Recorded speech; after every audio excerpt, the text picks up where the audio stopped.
ईशभक्तानीश मीशावतारकान् तत्प्रकाशांश्च चक्षक्तिः कृष्णचैतन्यसंज्ञकम्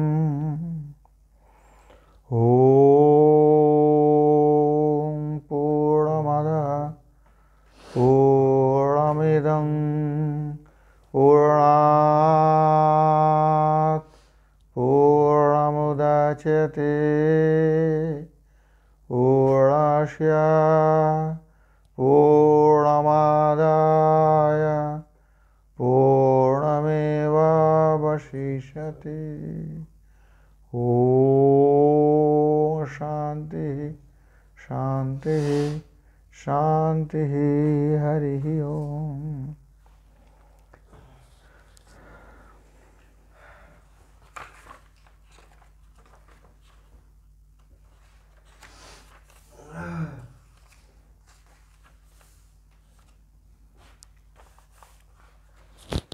তাহলে আমাদের 17 নম্বর শ্রুতিটা হবে তো।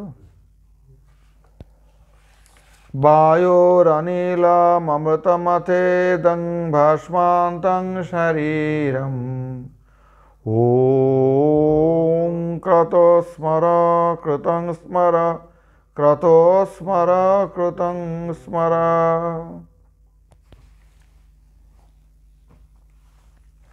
গায়ত্রী ছন্দে आयोरनिलमृतमथेदं भास्मान्तं शरीरम् ॐ क्रतस्मर कृतं स्मर क्रतस्मर कृतं स्मर। গায়ত্রীর ছন্দে ওই তিনটে ব্যাহৃতি বাদ দিয়ে যেটা থাকে ওইটা যেভাবে উচ্চারণ ওই ধরনের এই ছন্দটা, ওইটাই গায়ত্রীর ছন্দ।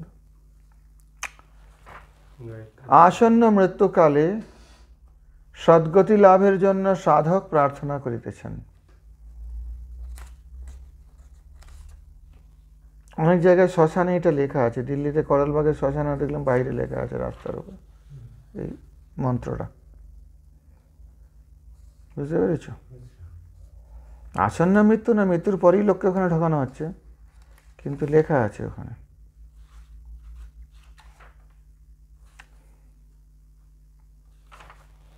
আসন্ন মৃত্যুকালে সদ্গতি লাভের জন্য সাধক প্রার্থনা করিতেছেন, হে পরমাত্মন মরিষ্যতৌ মম, আমি যখন মরিব তখন আমার বায়ু শরীরান্তর্বর্তী অধ্যাত্ম বায়ু অর্থাৎ সপ্তদশাত্মক লিঙ্গ শরীররূপ প্রাণবায়ু।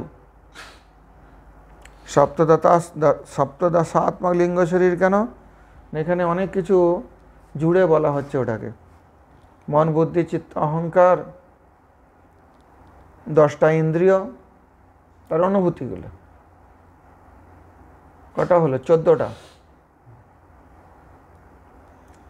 আর 3টে হলো 10টা ইন্দ্রিয়, মন বুদ্ধি চিত্ত অহংকার 14, আর 3-এর মধ্যে ওখানে বিচার আছে। আত্মাকে ধরা হচ্ছে, যদিও সেটা লিঙ্গ শরীর না, কিন্তু লিঙ্গ শরীরের মধ্যে আছে। সপ্তদশাত্মক, আত্মা থাকলে তবে তো লিঙ্গ শরীর, আত্মা না থাকলে শরীর কিসে? আত্মাকে ধরা হচ্ছে, পরমাত্মাকে ধরা হচ্ছে, লক্ষ্মীকে ধরা হচ্ছে। আর 10টা কর্মেন্দ্রিয় জ্ঞানেন্দ্রিয় জুড়ে মাধবাচার্য 27টা তত্ত্ব করেছেন। অন্যান্য সাংখ্যে 26টা তত্ত্ব বলা হয় না, কিন্তু মাধবাচার্য 27 ধরেছেন। বলছেন ভগবান লক্ষ্মী ছাড়া থাকেন না, শুধু নারায়ণ নেই হৃদয়ে, লক্ষ্মী আছেন সম। এবং এই কথাটা সমর্থন করেছেন সনাতন গোস্বামী প্রভু তার হরিভক্তি বিলাসের দিগদর্শিনী টিকায়। পণ্ডিতঃ সমদর্শিনঃ সমদর্শিনঃ, সেই তৎবস্তুকে অর্থাৎ মায়ের সহিত লক্ষ্মীর সহিত সকলের হৃদয়ে দর্শন করেন। বিদ্যা বিনয় সম্পন্নে ব্রাহ্মণে গবী হস্তিনী শুনি চৈব স্বপাকে চ পণ্ডিতঃ সমদর্শিনা। সমকে এইভাবে ব্যাখ্যা করেছেন। তার মানে তিনিও সমর্থন দিচ্ছেন যে শ্রীল মাধবাচার্য যে কথাটা বলেছেন 26 নয় 27টা তত্ত্ব, কিন্তু স্থূল শরীরে যে 5টা কর্মেন্দ্রিয় আর 5টা জ্ঞানেন্দ্রিয় বাদ দিলে কটা থাকে? শুনছো না কথাটা? 5টা কর্মেন্দ্রিয় 5টা জ্ঞানেন্দ্রিয় স্থূল শরীরে, সেটা বাদ দিলে তাহলে কটা তত্ত্ব রইল? 17টা। সপ্তদশাত্মক লিঙ্গ শরীররূপ প্রাণবায়ু।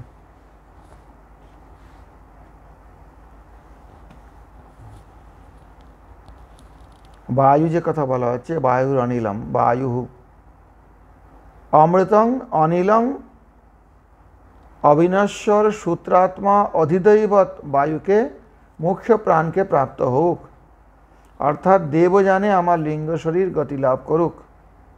অবিনশ্বর সূত্রাত্মা অধিदैবত, এগুলো তোমাদের পক্ষে বোঝা খুব মুশকিল হবে।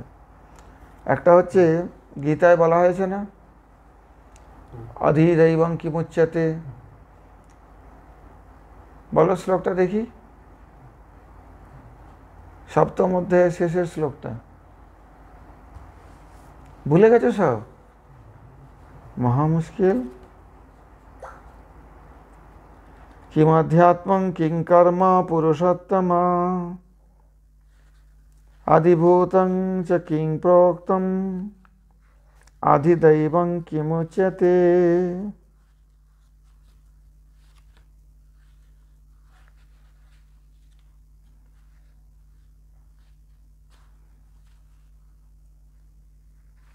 কিং তদ্ব্রহ্ম কিমাধ্যাত্মম, অষ্টম অধ্যায়ের প্রথমে, আমি ভুল বলছি, এটা সপ্তমের শেষে না।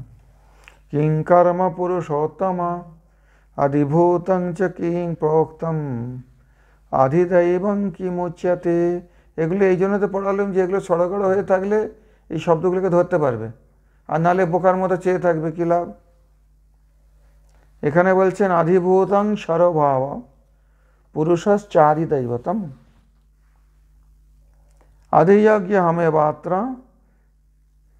দেহে দেহভৃতাং বর। এই দেহে দেহধারীর মধ্যে শ্রেষ্ঠ আমি হচ্ছি অধিযজ্ঞ, পরমাত্মা অধিযজ্ঞ। অধিভূতং সরভাব পুরুষশ্চ আদিदैवतम्, এখানে কার কথা বলা হচ্ছে? আদিदैवत,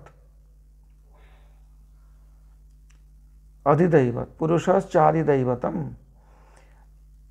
এখানে প্রার্থনাটা হচ্ছে, হে পরমাত্মা, আমি যখন মরিব তখন আমার এই অধ্যাত্ম বায়ু, এই বায়ু বলতে বায়ুর অনিলম অমৃতম অথেদং, এই যে বায়ু, অধ্যাত্ম বায়ু অর্থাৎ সপ্তদশাত্মক লিঙ্গ শরীররূপ যে প্রাণবায়ু, অমৃতং অনিলং অবিনশ্বর সূত্রাত্মা অধিदैবত বায়ুকে অর্থাৎ মুখ্য প্রাণকে প্রাপ্ত হোক, অর্থাৎ দেবযানে আমার লিঙ্গ শরীর গতি লাভ করুক। একটা দেবযান আছে, একটা পিতৃযান আছে। দেবযানে গেলে আর ফিরে আসতে হয় না, জানো এটা। তো দেবযানে আমার লিঙ্গ শরীর গতি লাভ করুক। অথ মানে অনন্তর, অথ ইদং ভস্মান্তং শরীরম, শব্দগুলো একটা একটা করে দেখো, নাহলে বুঝতে পারবে না। বায়ু, এখানে বিসর্জনীয় র হয়ে গেছে বিসর্গটা। বায়ুর অনিলম অমৃতম অথ ইদং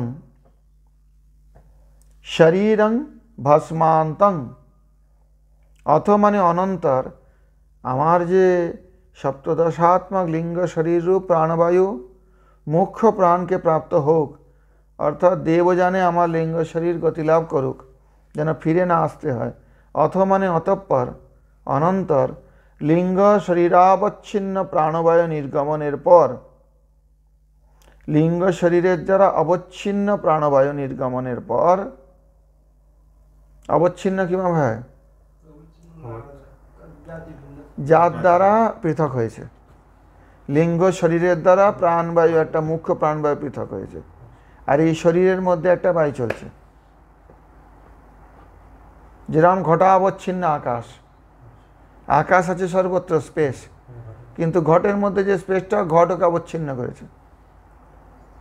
এই শব্দগুলো তোমাদের শিখিয়েছি তাই। লিঙ্গ শরীরাবচ্ছিন্ন প্রাণবায়ু,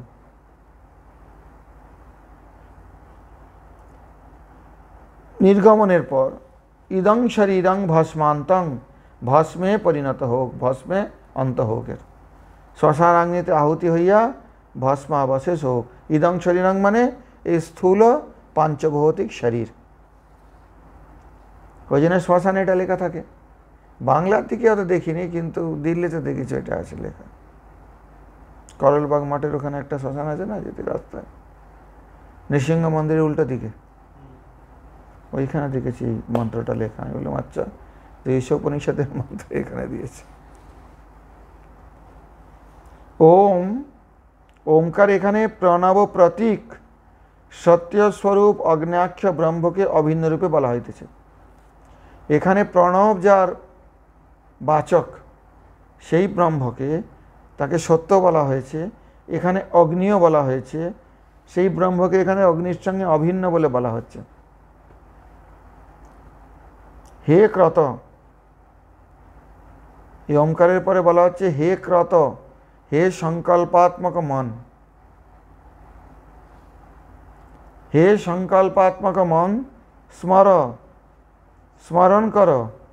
ইহা সেই স্মরণের সময় উপস্থিত, অতএব এখন সেই প্রণব স্বরূপ ব্রহ্মকে স্মরণ করো। বাল্যে ব্রহ্মচর্য লইয়া ও গার্হস্থ্যে আমি যাহাকে ধ্যান করিয়াছি, সেই প্রণব ব্রহ্মকে স্মরণ করো। ওং ক্রত স্মর। বুঝতে পারছ? হে সংকল্পাত্মক মন, সেই ওঙ্কার রূপী ব্রহ্মকে স্মরণ করো। ওঙ্কার যার বাচক, সেই ব্রহ্মকে স্মরণ করো। কৃতং স্মর, কৃতকার্য অর্থাৎ বাল্যকাল হইতে আজ পর্যন্ত যে যে কর্ম করিয়াছি তাহাও স্মরণ করো। ব্রহ্মকে স্মরণ করো, তোমার কৃতকর্মকে স্মরণ করো। কোন সময় বলছেন? এটা আসন্ন মৃত্যুকালে, সদ্গতি প্রার্থনার জন্য, সদ্গতি লাভের জন্য এই প্রার্থনাটা। কে বলছেন এটা? দধ্যাং আথর্বণ ঋষি বলছেন। কাকে বলছেন? তার পুত্র এবং শিষ্যগণকে উপদেশ করছেন। হে ক্রতস্মর কৃতং স্মর, আবার ক্রতস্মর কৃতং স্মর আছে।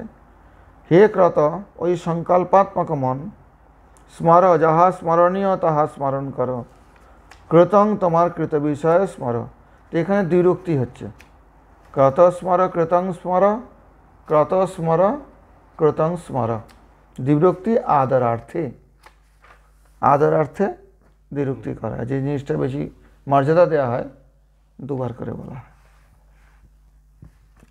শ্রীমদ্ ভক্তিবিনোদ ঠাকুরকৃত বেদার্ক দ্বিধীতি। মদ্দেহস্থ বায়ু তব পরম ব্যোমান্তর্গত অনিলং অমৃতং প্রতিপদ্যতাং। পরম ব্যোমের যে বায়ু, যে বায়ুর অবতার শ্রীল মাধ্বাচার্যকে বলা হয়, যে বায়ু বৈকুণ্ঠকে ধারণ করে আছেন, এই জগতের বায়ু নয়, চিৎ জগতের পরম ব্যোমান্তর্গত, পরম ব্যোমে যে বায়ু আছেন। মদ্দেহস্থ বায়ু তব পরম ব্যোমান্তর্গতং অনিলং, অনিল অর্থ বায়ু অর্থেই সমার্থক শব্দ। অমৃতং প্রতিপদ্যতাং, সেখানে গিয়ে ওই পরম ব্যোমান্তর্গত বায়ুর সঙ্গে মিলিত হয়ে অমৃত লাভ করুক।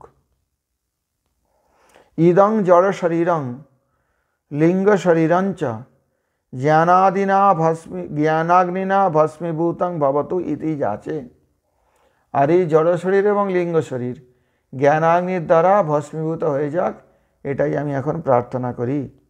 হে ক্রত মনঃ কর্তব্যং স্মর। এখানেও মন বলছেন, সংকল্প বিকল্পাত্মক মনকে এখানে ক্রত বলা হচ্ছে। হে ক্রত মনঃ কর্তব্যং স্মর কৃতং স্মর, ক্রত স্মর কৃতং স্মর ইতি পুনর্বচনং আদরার্থম।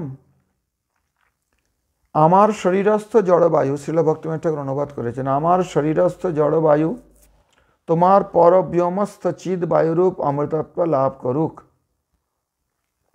আমার লিঙ্গ শরীর গমনের পর স্থূল শরীর ভস্মীভূত হোক। হে মন, তোমার কর্তব্য স্মরণ করো। অনুবাদে কিন্তু অন্যরকমভাবে দেয়া আছে। বিদার্ক দিদিতে বলছেন ইদং জড় শরীরং লিঙ্গ শরীরঞ্চ জ্ঞানাগ্নিনা ভস্মীভূতং ভবতু ইতি যাচে। বিদার্ক দিদিতে ব্যাখ্যায় বলা হচ্ছে জড় শরীর এবং লিঙ্গ শরীরও দুটোই জ্ঞানাগ্নির দ্বারা ভস্মীভূত হোক। কিন্তু যেখানে শ্রীমদ্ ভক্তিবিনোদ ঠাকুর অনুবাদ করেছেন, সেখানে বলছেন আমার শরীরস্থ জড়বায়ু তোমার পরব্যমস্ত চিদ বায়ুরূপ অমৃতত্ব লাভ করুক, আমার লিঙ্গ শরীর গমনের পর স্থূল শরীর ভাস্মীভূত হোক। হে মন, কোনখানে?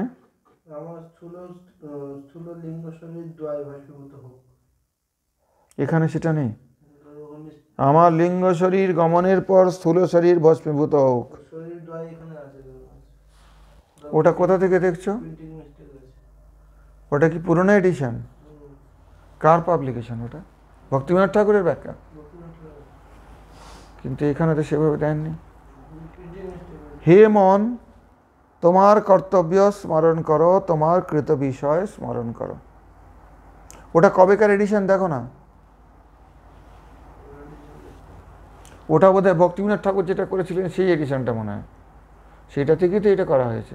প্রভুপাদের সময় একটা করা হয়েছিল এডিশন, এটা যতটা আমি জানি। এইসব উপনিষদ নিয়েই আমাদের চলছে, কেননা অন্যগুলো তো আর বলদেব ভাষ্য পাওয়া যায়নি, এটাকে অনেকেই করেছেন পরে পরে। শ্রীমদ্ ভক্তিবিনোদ ঠাকুরকৃত ভাবার্থ, জড়মুক্তি প্রার্থনা যদিও ভক্তির পক্ষে প্রশস্ত নয়, সেবা দ্বাররূপ জ্ঞানমিশ্র ভক্তি প্রার্থনা করিয়া থাকেন। সেবার দ্বার, সেবা নয় বাস্তবে, কিন্তু সেবার দরজা, ওখান দিয়ে সেবায় প্রবেশ হতে পারে জ্ঞানমিশ্র ভক্তি। কেননা জ্ঞানমিশ্র ভক্তির দ্বারা কোথায় যাবে? বৈকুণ্ঠে যাবে। তো সেখানে গেলে একটা সেবার সুযোগ পাওয়া যেতে পারে। বোঝা গেল? এই মন্ত্রে জড়মুক্তি সহকারে ভক্তির স্মৃতি বিধান করিয়াছেন। এটা আমাদের সম্প্রদায় বলা হয়, কিন্তু বেশিরভাগ সম্প্রদায় মোক্ষই প্রার্থনীয় বলে। প্রেম পুরুষার্থ, এটা অন্যান্য সম্প্রদায়ে কথাটা নেই। প্রেমা নামাৎ ভূতার্থ শ্রবণ পথগত কস্য নামনাং মহিম্ন, ওইটা যে একটা শ্লোক আছে মহাপ্রভু স্তুতিতে, একস চৈতন্য চন্দ্র পরম করুণায়া সর্বম আবিষ্কার। মাধব সম্প্রদায় বলো, রামানুজ সম্প্রদায় বলো, নিম্বাদিত সম্প্রদায় বলো, বিষ্ণু স্বামী, মোক্ষ সকলেরই লক্ষ্য। চারটে পুরুষার্থ, ধর্ম অর্থ কাম মোক্ষ। মোক্ষের প্রকারভেদ নিয়ে তাদের মধ্যে মতভেদ থাকতে পারে। মোক্ষং বিষ্ণঙ্গি লাভম ইত্যাদি ইত্যাদি কথা যে মাধবাচার্য বলেছেন, কিন্তু মোক্ষ প্রার্থনাটা আছে। পরন্তু গৌড়ীয় আচার্যগণ, পরবর্তীকালে যে গৌড়ী সম্প্রদায়ের আচার্যগণ, তারা বলছেন মোক্ষ প্রার্থনাটা জ্ঞানমিশ্র ভক্তির মধ্যে পড়ে যায়। আর সাংসারিক ভোগ প্রার্থনা করে ভক্তি করলে ওটা কর্মমিশ্র হয়ে গেল। মোক্ষ কামনাকে কৈতব বলা হয়েছে ভাগবতে শ্রীধর টিকায়তেই, প্রজ্জিত কৈতবত্র পরম। কিন্তু সেই ভাগবতকে প্রমাণ মেনে আমাদের আচার্যরা বলেছেন যে মোক্ষ প্রার্থনাটা ভক্তের উচিত নয়। কিন্তু তৎপত তুমি যদি দেখো সমস্ত বাকি সম্প্রদায় যেগুলো আছে, তাদের কামনা কিন্তু মোক্ষই, মোক্ষই চায় তারা। মোক্ষং বিষ্ণঙ্গি লাভম, মাধবাচার্যের মতে মোক্ষ হচ্ছে বিষ্ণঙ্গি লাভ। কিন্তু প্রেম নামক পঞ্চম পুরুষার্থের কথাটা অন্য কোথাও শোনা যায়নি মহাপ্রভুর আগে। বোঝা গেল?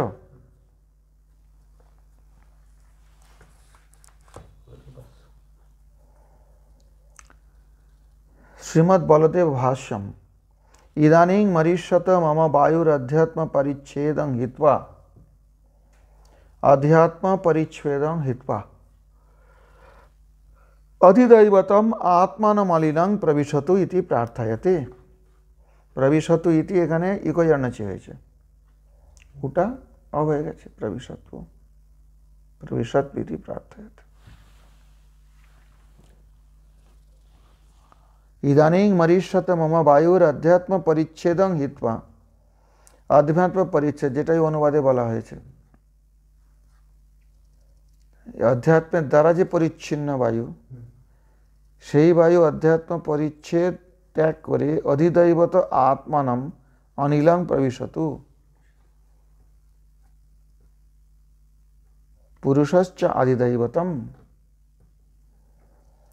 इति प्रार्थयते वायुर अनिलम इति। एटाई प्रार्थना करছেন এই মন্ত্রের দ্বারা। গায়ত্রী ছন্দ এখানে বলে দিলেন গায়ত্রী।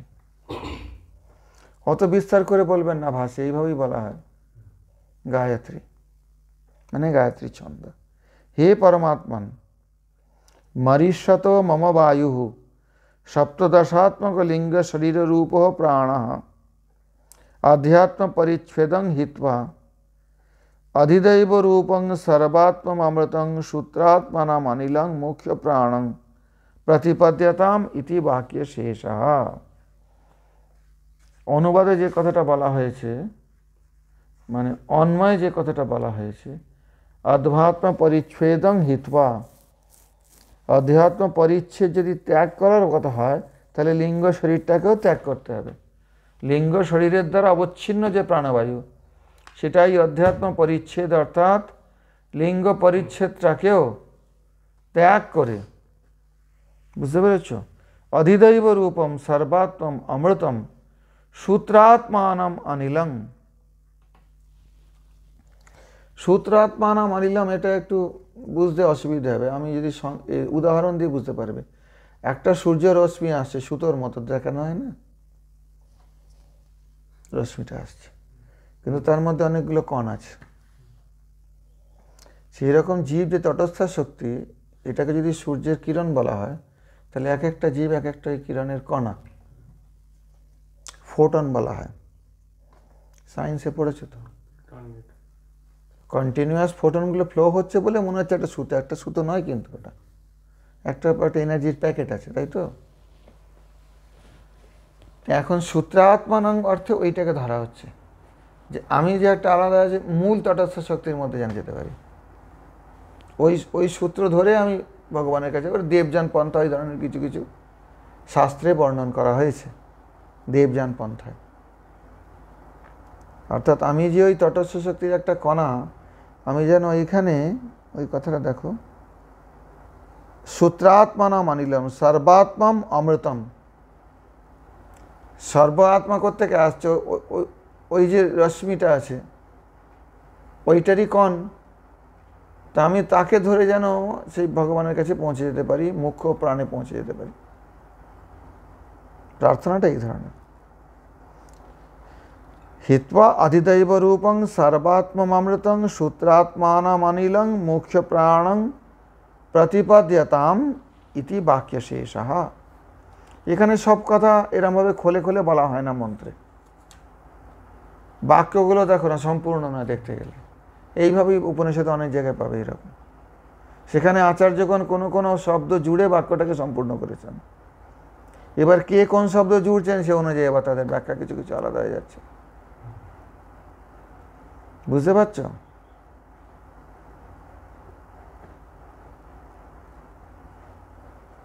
এখানে অনুবাদে দেখো, অধ্যাত্ম পরিচ্ছেদং পাঞ্চভৌতিক শরীরাবচ্ছেদ রূপ সীমা ত্যাগ করিয়া অধিদৈবত বায়ুকে, অর্থাৎ সর্বময় অবিনশ্বর সূত্রাত্মা মুখ্য বায়ুকে প্রাপ্ত হোক। এ বাক্যে কোনো ক্রিয়া নাই, এজন্য অর্থসঙ্গতি নিমিত্ত প্রতিপদ্যতাম ক্রিয়াপত্রী অধ্যায় করিয়া বাক্য সমাপ্ত হইল। প্রতিপদ্যতাম বলে কোনো কথা নেই কিন্তু।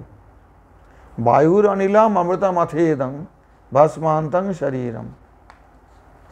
বায়ু অনিলাম অমৃতমথেদং, প্রতিপদ্যতাম কোথায় আছে? কিন্তু প্রতিপদ্যতাম জুড়ে বাক্যটা আনলে সম্পূর্ণ হচ্ছে না, অর্থ কী করে আসবে? সেই জন্য বলতে বিদ্যাভূষণ প্রভু প্রতিপদ্যতাম প্রাপ্ত হোক এই ক্রিয়াপত্রী অধ্যায় করিয়া বাক্য সমাপ্তি হইল। এই বাক্যটির অর্থ, জ্ঞান ও কর্ম দ্বারা সংস্কৃত লিঙ্গ শরীরকে ভগবান স্থূল শরীর হইতে উৎক্রান্ত করুন। অতঃপর এই স্থূল শরীর অগ্নিতে আহুত হইয়া ভস্মসাৎ হোক। উপাসনা অনুসারে ওম প্রতীক স্বরূপ সত্যাত্মক সেই অগ্নি আখ্যাযুক্ত ব্রহ্মকে অভেদ রূপে বলা হইতেছে। ওম হচ্ছে একটা ব্রহ্মের প্রতীক বলতে পারো, বাচক বলতে পারো। ওম ইতি একাক্ষরং ব্রহ্ম বলা আছে সরাসরি। ওম ইতি একাক্ষরং ব্রহ্ম ব্যাহরণ মাম অনুস্মরণ ইহা প্রয়াতি ত্যাজন দেহং সজাতি পরমাঙ্গতিম। গীতা মুখস্থ নেই? হ্যাঁ, এখানে সেই কথাটাই তো বলা হচ্ছে। ওম ক্রতস্মর, এখানে উপাসনা অনুসারে, কারণ ওই গীতাতেই পরের কথাতেই বলা হচ্ছে, ওমিতে কাক্ষরং ব্রহ্ম ব্যাহরণ মামানুস্মরণ প্রয়াতি তজন্দেহং সয়াতি পরমাঙ্গতিং। তারপরের কথাটা কি? অনন্য চেতা সততং यो मां स्मरति नित्यशः तस्याहं सुलभः पार्थ নিত্যযুক্তস্য যোগিনা। আমাদের উপাসনাটা এই রাস্তার নয়, কিন্তু আমাদের হচ্ছে অনন্য চেতা সততং ইয়ো মাং স্মরতি নিত্যশা। অনন্য চেতা হয়ে, মাং মানে কৃষ্ণ বলছে আমাকে, ওমকার রূপী নয়, আমাকে সাক্ষাৎ রূপে, যে আমাকে নিত্যশ স্মরণ করবে, তস্য অহং সুলভ পার্থ, সেই নিত্যযুক্ত যোগীর পক্ষে আমি সুলভ। এই জন্য এখানে উপাসনা অনুসারে এই কথাটা বলা হয়েছে। এই যে ওম ইতি যথোপাসনম, ওটা আমাদের উপাসনা পদ্ধতি নয়। ওম ইতি যথা উপাসনম, উপাসনা অনুসারে। ওম প্রতীকাত্মকত্বাৎ, ওমটাকে প্রতীকও বলা হয়, আবার ব্রহ্মও বলা হয়, শব্দাত্মক ব্রহ্ম। সত্যাত্মকম অজ্ঞাক্ষং ব্রহ্ম ভেদেনা ব্রহ্ম অভেদেনা উচ্যতে। যাকে শক্তি বলা হয়, সত্য বলা হয়েছে আগে, ব্রহ্মকে সত্য বলা হয়নি আগে? সত্য ধর্মায় দৃষ্টায়, যারা ব্রহ্মকে হৃদয় ধারণ করেন ভক্তরা, তা সত্য যাকে বলা হয়েছে, অগ্নি যাকে বলা হয়েছে, সেই ব্রহ্মর সঙ্গে অভেদে এই ওমকে বলা হলো। ওম হে ক্রত, হে সংকল্পাত্মক মন, স্মর यन मम स्मर्तव्यं तस्य আয়ং কাল সমুপস্থিত। আমার যেটা স্মর্তব্য তার সময় এসে গেছে। অন্তকালে চ পুরুষ আগতে গত সাধ্বসে ছিন্দাদ সঙ্গ শস্ত্রেণ স্পৃহাং দেহেন ইয়ে চ তম ভাগবতে আছে। এটা অন্তকালে যেটা স্মরণীয়, যেটা আমার স্মর্তব্য, তস্য অয়ং কাল সমুপস্থিত, যেটা স্মরণ করা উচিত সেটার সময় এসে গেছে। তৎস্মর তথা কৃতং যন্ময়া বাল্য প্রভৃতি অদ্য যাবৎ অনুষ্ঠিতং। অদ্য যাবৎ মানে আজকে পর্যন্ত, বাল্য প্রভৃতি মানে বাল্যকাল থেকে। সংস্কৃত বাক্যগুলোর অর্থ না বুঝতে পারলে প্রবেশ করতে পারবে না ভাষ্যের মধ্যে। বাল্য প্রভৃতয়ঃ, বাল্য প্রভৃতি অদ্য যাবৎ আজ পর্যন্ত অনুষ্ঠিত কর্ম। তথা কৃতং জন্ময়া বাল্য প্রভৃতি অদ্য যাবৎ অনুষ্ঠিতং কর্ম তচ্চ স্মর, সেটাকেও স্মরণ করো। ক্রত স্মর কৃতং স্মর ইতি পুনর্বচনম আদরার্থম। ক্রত স্মর কৃতং স্মর আবার যে বলা হলো, পুনর্বচন করা হলো, এটাকে আদরার্থে মানে সম্মানার্থে। এটা গৃহস্থদের জন্য কেন বলা হলো? এটা প্রশ্ন আসতে পারে পূর্বপক্ষ, তুমি বলতে পারো কথাটা, প্রশ্নটা ঠিক। সন্ন্যাসীরা আগেই অগ্নিকে ভেতরে ঢুকিয়ে নিয়েছে, তাদের আর ওইটা করতে হয় না। ওই জন্য সন্ন্যাসীদের অগ্নি দাহ করার নিয়মও নেই। দণ্ডী বা ত্রিদণ্ডী যারা হয় তাদের অগ্নিতে শরীর দেওয়া হয় না। এটা গৃহস্থদের জন্যে বা ব্রহ্মচারী বা বানপ্রস্থদের জন্য।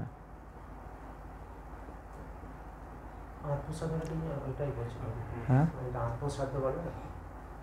তারা আত্মসাদ্র অগ্নি স্থাপন এসব করে নেয় আগে সন্ন্যাসের সময়। আমাদের সন্ন্যাস যে পদ্ধতি গৌড়ীয় মঠের বা বাবাজিদের, আমাদের ওই ব্যাপারটা নেই, বা রামানন্দীদের বা অন্যান্য নিম্বাদিত্য সম্প্রদায়েরও ওইটা করে না। সেই জন্যে তারা অগ্নিতে দেহকে দেয়।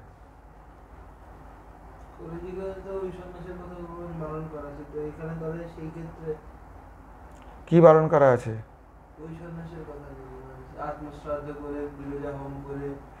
বারণ করা নেই, বারণ করা নেই। কর্মসন্ন্যাস ওকে বলছে না। কর্মসন্ন্যাস হলো সমস্ত কর্ম ত্যাগ করে বসে থাকবে চুপচাপ, তা করে নাকি? মাধব সন্ন্যাসী তো আত্মশ্রাদ্ধ করে, বিরজা হোম করে, শিক্ষা সূত্র ত্যাগ করে সন্ন্যাস নিচ্ছে, সারা জীবন বিগ্রহ সেবা করবে। কর্ম নয়, কিন্তু ওটাকে কর্ম বলে তো অদ্বৈতবাদীরা বলছে। তো সে কী ত্যাগ করছে? সে বিগ্রহ সেবা করছে, সে সন্ন্যাসী ব্রাহ্মণ ভোজন করাচ্ছে, প্রত্যেকটা গরু যতগুলো আছে সব গো সেবা করতে হয় প্রতিদিন, শাস্ত্র অধ্যয়ন করতে হয়, ভগবত কথা প্রচার করতে হয়, ভক্তিমূলক যেগুলো সেগুলো তারা করছে, তারা কর্মসন্ন্যাস কোথায় নিয়েছে? কিন্তু এ কর্ম করবে না অবশ্যই, অগ্নিকর্ম, কাম্যকর্ম, নিষিদ্ধ কর্ম, নৈমিত্তিক কর্ম, এগুলো তারা করবেন না।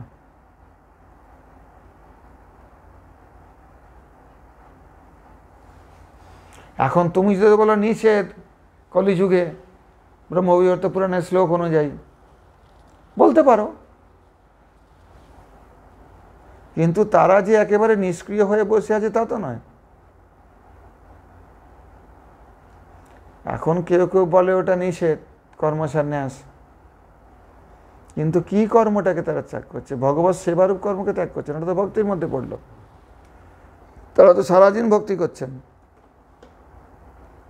মঙ্গল আরতি থেকে আরম্ভ করে, ভগবানের অভিষেক থেকে আরম্ভ করে, বিগ্রহ সেবা থেকে আরম্ভ করে, বিকালবেলা ভগবানের উত্থাপন করে, তারপরে সে প্রবচন গীতার উপরে, রাত্রিবেলা ভগবানকে শয়ন করিয়ে বেদান্ত পড়ানো।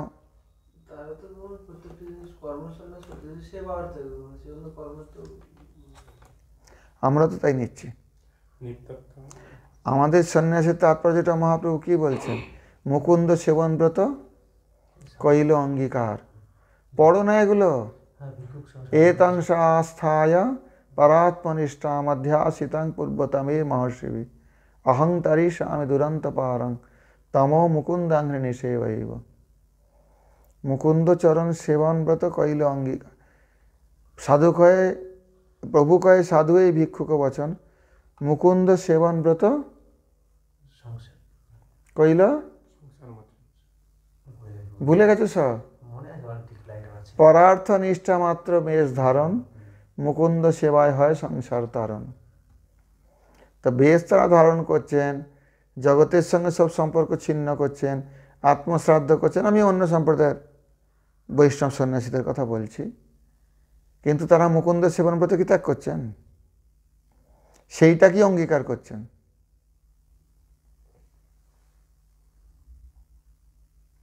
মুকুন্দ সেবন ব্রতটা নির্ধারণ করছেন, এই মুকুন্দ সেবন ব্রতের দ্বারাই আমি জগৎ করি, নিত্য নৈমিত্তিক কাম্যকর্মে আমার কোনো মতলব নেই। এবার নিত্যকর্মের মধ্যে যে সন্ধ্যাবন্ধন, একটা সন্ধ্যাবন্ধন তাদের আছে, তারা করেন, কিন্তু এই ধরনের না, সেটা অন্য প্রকারের। গৃহস্থ বা ব্রহ্মচারীদের বা বানপ্রস্থিতের যে সন্ধ্যাবন্ধন, এবং দণ্ডী এবং ত্রিদণ্ডী সন্ন্যাসীদের যে সন্ধ্যাবন্ধন বৈষ্ণবদের, তাদের এটাও আলাদা আছে, সংকল্প আলাদা আছে, সংকল্প করবেন না তারা। তো সেই জন্য এখানে ব্রহ্মচর্যে গার্হস্থ্যে চ ময়া পরিচারিতঃ তৎস্মর। বুঝতে পারলে এবার? যখন সে সন্ন্যাস নিচ্ছে, বানপ্রস্থের পরেই নিক আর গৃহস্থের পরেই নিক, অথবা ব্রহ্মচর্যের পরেই নিক, পূর্বকর্মগুলো সেখানে তো পূর্ব ইতিহাস ভুলিনি সকল, সেবা সুখ পেয়ে মনে। তাদের জন্য এটা নয়, তাদের জন্য এটা নয়।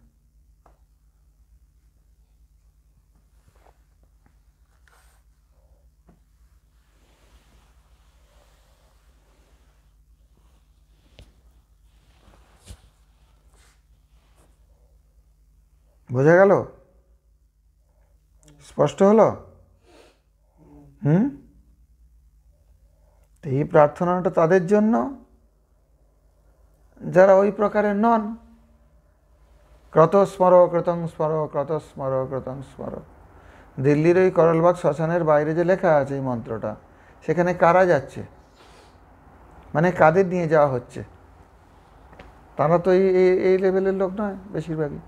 হ্যাঁ, মঠেরও কখনো কখনো কাউকে নিয়ে গেছে, এটা আলাদা কথা। এমনি সাধারণ লোকের জন্যই তো এটা করা হয়েছে, গৃহস্থদের জন্যই তো ওটা। গৃহস্থ বা ব্রহ্মচারীকে হয়তো বিবাহের আগেই মারা গেছে, সেরকমও হয় তৎপতঃ। সেই জন্য ওটা লেখা আছে ওখানে, ঠিকই আছে, তো ওইখানেই থাকার দরকার ওটা।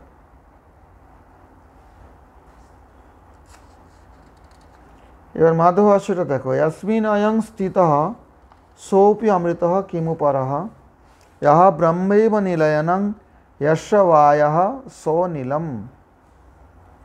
अतिरहित विज्ञानात् वायुरपि अमृतः स्मृतः मोक्षामृतः स्वयं रामः परमात्मा सनातनः इति रामसंहितायां भक्तानां स्मरणं विष्णुर् नित्य ज्ञप्ति स्वरूपतः अनुग्रहण मुखत्वंतो नैवान्यत् क्वचिदिष्यते इति ब्रह्मतर्के। ওই আমি যেটা বললাম এখানে পেয়ে যাচ্ছ তুমি, আমার এত বিস্তার করতে হতো না। ব্রহ্মতর্ক থেকে শুধু এই উদ্ধৃতিটা সেটা মধ্বাচার্য দিয়েছেন। ওনার ভাষ্যগুলো প্রায় এরকম, কিন্তু যেগুলো ওনার প্রকরণ গ্রন্থ কিছু আছে সেখানে উনি ওগুলোকে একটু করে দিয়েছেন, মতটা পরিষ্কার করেছেন। এখানে ভাষ্যে প্রায় দেখবে, এবং ব্রহ্মসূত্র ভাষ্যেও তাই, প্রায় জায়গাতে শ্রীল মধ্বাচার্য কোনো পুরাণ থেকে অথবা অন্য কোনো গ্রন্থ থেকে, ব্রহ্মতর্ক বৈদিক গ্রন্থ থেকে শুধুমাত্র, হ্যাঁ হ্যাঁ, জয়তীর্থ স্বামী ছিলেন ওই ষাঁড়, যিনি মাধবাচার্যের গাড়িটা টেনে নিয়ে যেতেন পূর্বজন্মে। পরের জন্মে ব্রাহ্মণের ঘরে জন্মেছেন, কিন্তু রাজার সৈন্যবাহিনীতে যোগ দিয়েছিলেন। রাজার সৈন্যবাহিনীতে ছিলেন, সেনা। তো অক্ষপতীর্থ দাঁড়িয়ে আছেন নদীর তীরে, দেখেন একটা সৈন্য এলো ঘোড়ায় চড়ে, নদীতে নেমে জল খাচ্ছে। নদীর জল তো তখন খেত লোকে, ঘোড়া থেকে নামিনি, ওইরকমভাবে জল খাচ্ছে।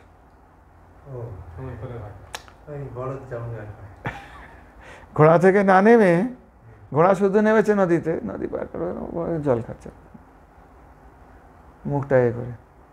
উনি বলছেন অয়ং ষণ্ড হ, অক্ষপতীর্থ বললেন এটা ষাঁড় দেখছি একটা, ভালো শরীর, হৃষ্টপুষ্ট।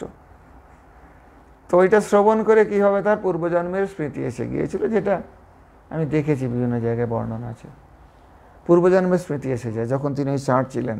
ষাঁড় মানে বলদ, ওই গাড়ি টানার আর কি। মাধবাচার্য ওই গরুর গাড়ি করে যেতেন সব জায়গায়, ঠাকুর ফাকুর নিয়ে, তার সব গ্রন্থ গ্রন্থ নিয়ে বিভিন্ন জায়গায় যেতেন, ওই গরুর গাড়িতে যেতেন। ওই গরুর গাড়ি টানতো ওই বলদটা। এবার মাধবাচার্য যা কিছু ওখানে বসে দিন রাতে চর্চা চলছে, তো ওখানে গরুর গাড়ি ধীরে ধীরে যাচ্ছে, ওখানে শাস্ত্র চর্চা চলছে। ওই জয়তীর্থ ওই জন্য জানতেন যে এটা তাৎপর্য কি, মাধব যে কথাটা বলেছেন এটা কি তাৎপর্য। তো তখন তো জয়তীর্থ এসে অক্ষপতীর্থের শিষ্যত্ব গ্রহণ করলেন, তাকে সন্ন্যাস দিয়ে দিলেন অক্ষপতীর্থ। তার বাড়ির লোকেরা ফিরে নিয়ে গেলেন, নববিবাহিত, তার ঘরে নববিবাহিতা স্ত্রী আছে, আপনি কি করে সন্ন্যাস দিলেন, নিয়ে যান আপনারা, রাখতে পারেন তো। সে অনেক ঘটনা আছে, তারা রাখতে পারল না, আবার ফিরে দিয়ে গেল। সেই অক্ষপতীর্থের শিষ্য জয়তীর্থ, উনি মাধবাচার্যের এই ভাষ্যগুলোর ওপর টিকা রচনা করে বিশদীকরণ করেছেন, স্পষ্টীকরণ করেছেন। না হলে মাধবের কথা বোঝা খুব কঠিন ছিল। কি হলো, সকালবেলা তোমরা কীর্তন করো না, কৃষ্ণ হইতে চতুর্মুখ হয় কৃষ্ণ সেবনমুখ, ব্রহ্ম হইতে নারদের মতি, নারদ হইতে ব্যাস, মধ্ব কয়ে ব্যাসদাস, পূর্ণগ্রজ্ঞ পদ্মনাভগতি, নিহরি মাধব বংশে অক্ষব্য পরমহংসে, শিষ্য বলি অঙ্গীকার করে, অক্ষব্যের শিষ্য জয় তীর্থ নামে পরিচয়, তার দাসে জ্ঞান সিন্ধু তরে। হ্যাঁ, সংস্কৃতটা মূল, ওটা প্রভুপাদ লিখেছিলেন, ওটার বাংলা অনুবাদ করা আছে। আবার এই জয়তীর্থের এক শিষ্য হচ্ছেন ব্যাসতীর্থ। পরবর্তীকালে এক ব্যাসতীর্থ ছিলেন আমাদের পরম্পরা যাকে করা। সেই ব্যাসতীর্থ কোনো কোনো জায়গায় দেখছি জয়তীর্থের নেই, ব্যাসতীর্থের ব্যাখ্যান আছে কোনো কোনো উপনিষদে। তিনি মাধব ভাষ্যকে বিস্তারিত করে টিকা করেছেন। এইটাকে, এই যে মন্ত্রটা 17 নম্বর যে মন্ত্রটা, এটাকে মাধবাচার্য দুটো মন্ত্রে ভাগ করেছেন, দেখো গ্রন্থে।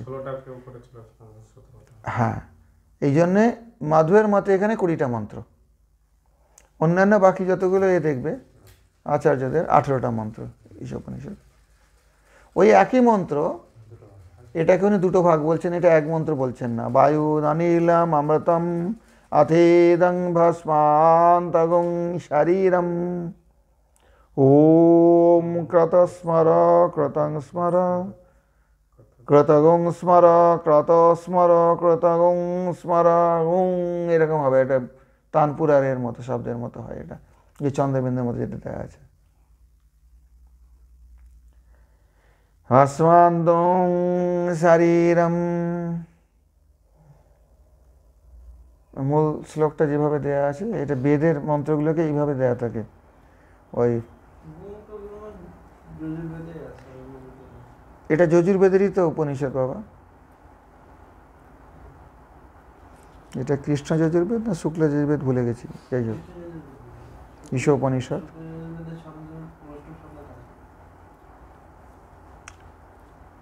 তো এটা যজুর্বেদেরই তো মন্ত্র,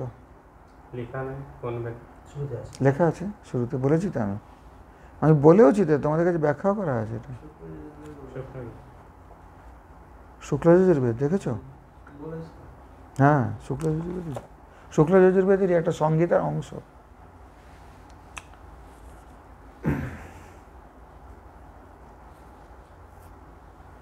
আর তারপরে ওটা হচ্ছে 18 নম্বর মন্ত্র বলছেন মাধ্বাচার্য।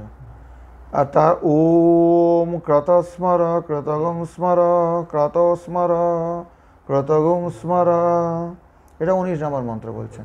এইভাবে এখানে 20 সংখ্যার মন্ত্র হয়েছে। ওই 18টাই আছে অন্য জায়গায়, এখানে 20টা। यस्मिन् नयं स्थितः सोऽपि अमृतः, यस्मिन् नयं स्थितः, এইটা যেখানে স্থিত হয়ে আছে সেটাও অমৃত। কিমু পরহ, আর অন্যের এর চাইতে শ্রেষ্ঠটার কি কথা। অহ ব্রহ্মৈব নিলয়নং যস্য বায়ঃ সো অনিলম। অনিল কেন বলা হয়েছে না, ব্রহ্মৈব নিলয়নং যস্য, ব্রহ্মই যার আশ্রয়, যে বায়ুর, সেটা হচ্ছে অনিল। সেই অর্থে এখানে অনিল বলা হয়েছে। অনিলয়নম যস্য ব্রহ্মৈব নিলয়নং যস্য অনিলা বায়ু।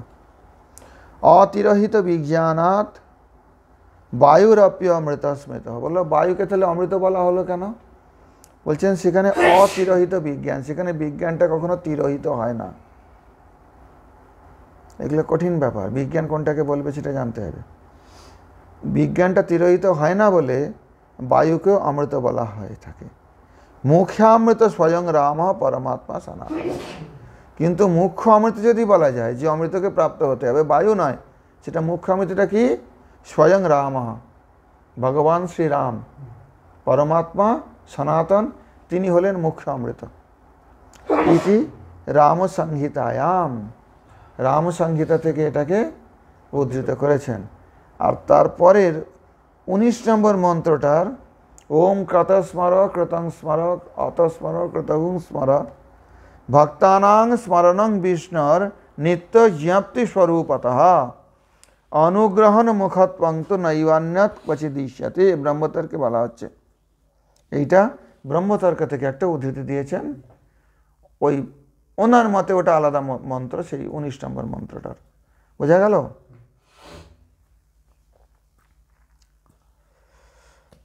এবার টিকাটা দেখো, এই টিকাটা দেখলে এটা পরিষ্কার হবে মতভাষ্য।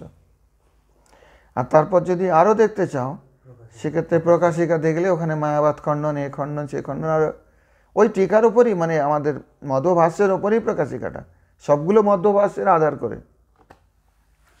বায়ুর অনিলাম অমৃতম ইত্যেতদ বাক্যং মরিষ্যত বায়ুঃ প্রাণ অধ্যাত্ম পরিচ্ছেদং হিত্বা অধিदैवम आत्मनं अनिलम अमृतं प्रपद्यताम। अध्यात्म परिच्छेद त्याग करे অধিदैवम आत्मनं अनिलम अमृतं प्रपद्यताम, ওই কথাটা আগেই বলেছি। अथेदं शरीरम अग्नौ हुतं भस्मान्तं भूयात् इति केचित् ব্যাচক্ষতে। কেউ কেউ বলে থাকেন অথ মানে অনন্তর এই দেহটা, পাঞ্চভৌতিক শরীরটা অগ্নিতে আহুত হয়ে ভস্মান্ত হয়ে যাক। কিন্তু উনি সেটা বলছেন না, বলছেন মধ্বের এটা অভিপ্রায় নয়। বলদেব বিদ্যাভূষণ তো তাই বললেন, কিন্তু মধ্বের অভিপ্রায় এটা নয়। কেচিৎ ব্যাচক্ষতে, কেউ কেউ বলে থাকেন, মানে ইনি কিন্তু বলদেব বিদ্যাভূষণ প্রভু অনেক পূর্ববর্তী। জয়তীর্থ স্বামী তো মধ্বের তৃতীয় পুরুষ দেখতে গেলে, কারণ মধ্বাচার্যের শিষ্য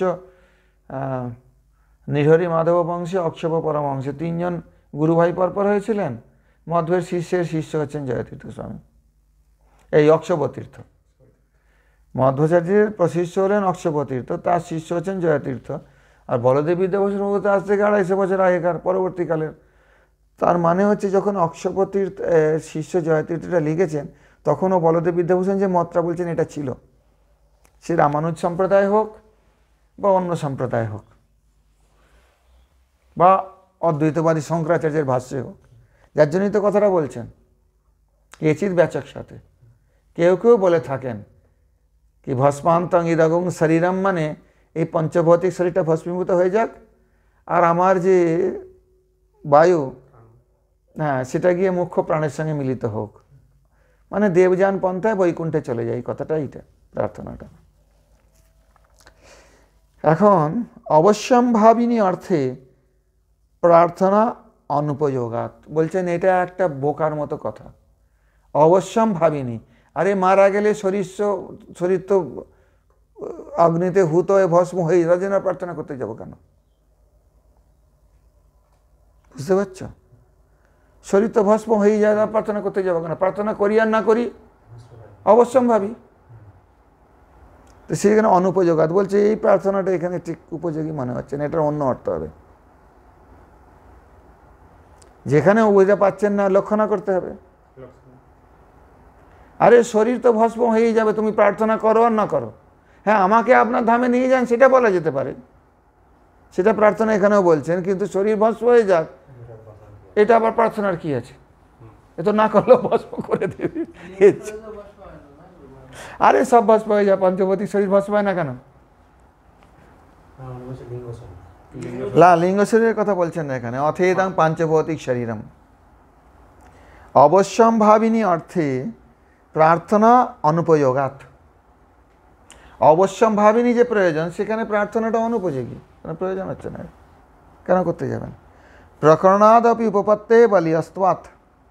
আর প্রকরণ থেকেও এই যে উপপত্তিটা, এটা আরও বলীয় হওয়ার জন্য। প্রকরণটা কি এখানে? প্রকরণটা হচ্ছে আমি মৃত্যুর পরে কোথায় যাব? প্রার্থনা তো মৃত্যুর সময় প্রার্থনা হচ্ছে, তো এখানে উপপত্তে বলিয়স্ত্বাৎ, যেটা প্রাপ্তি সেটা আরও বলীয়।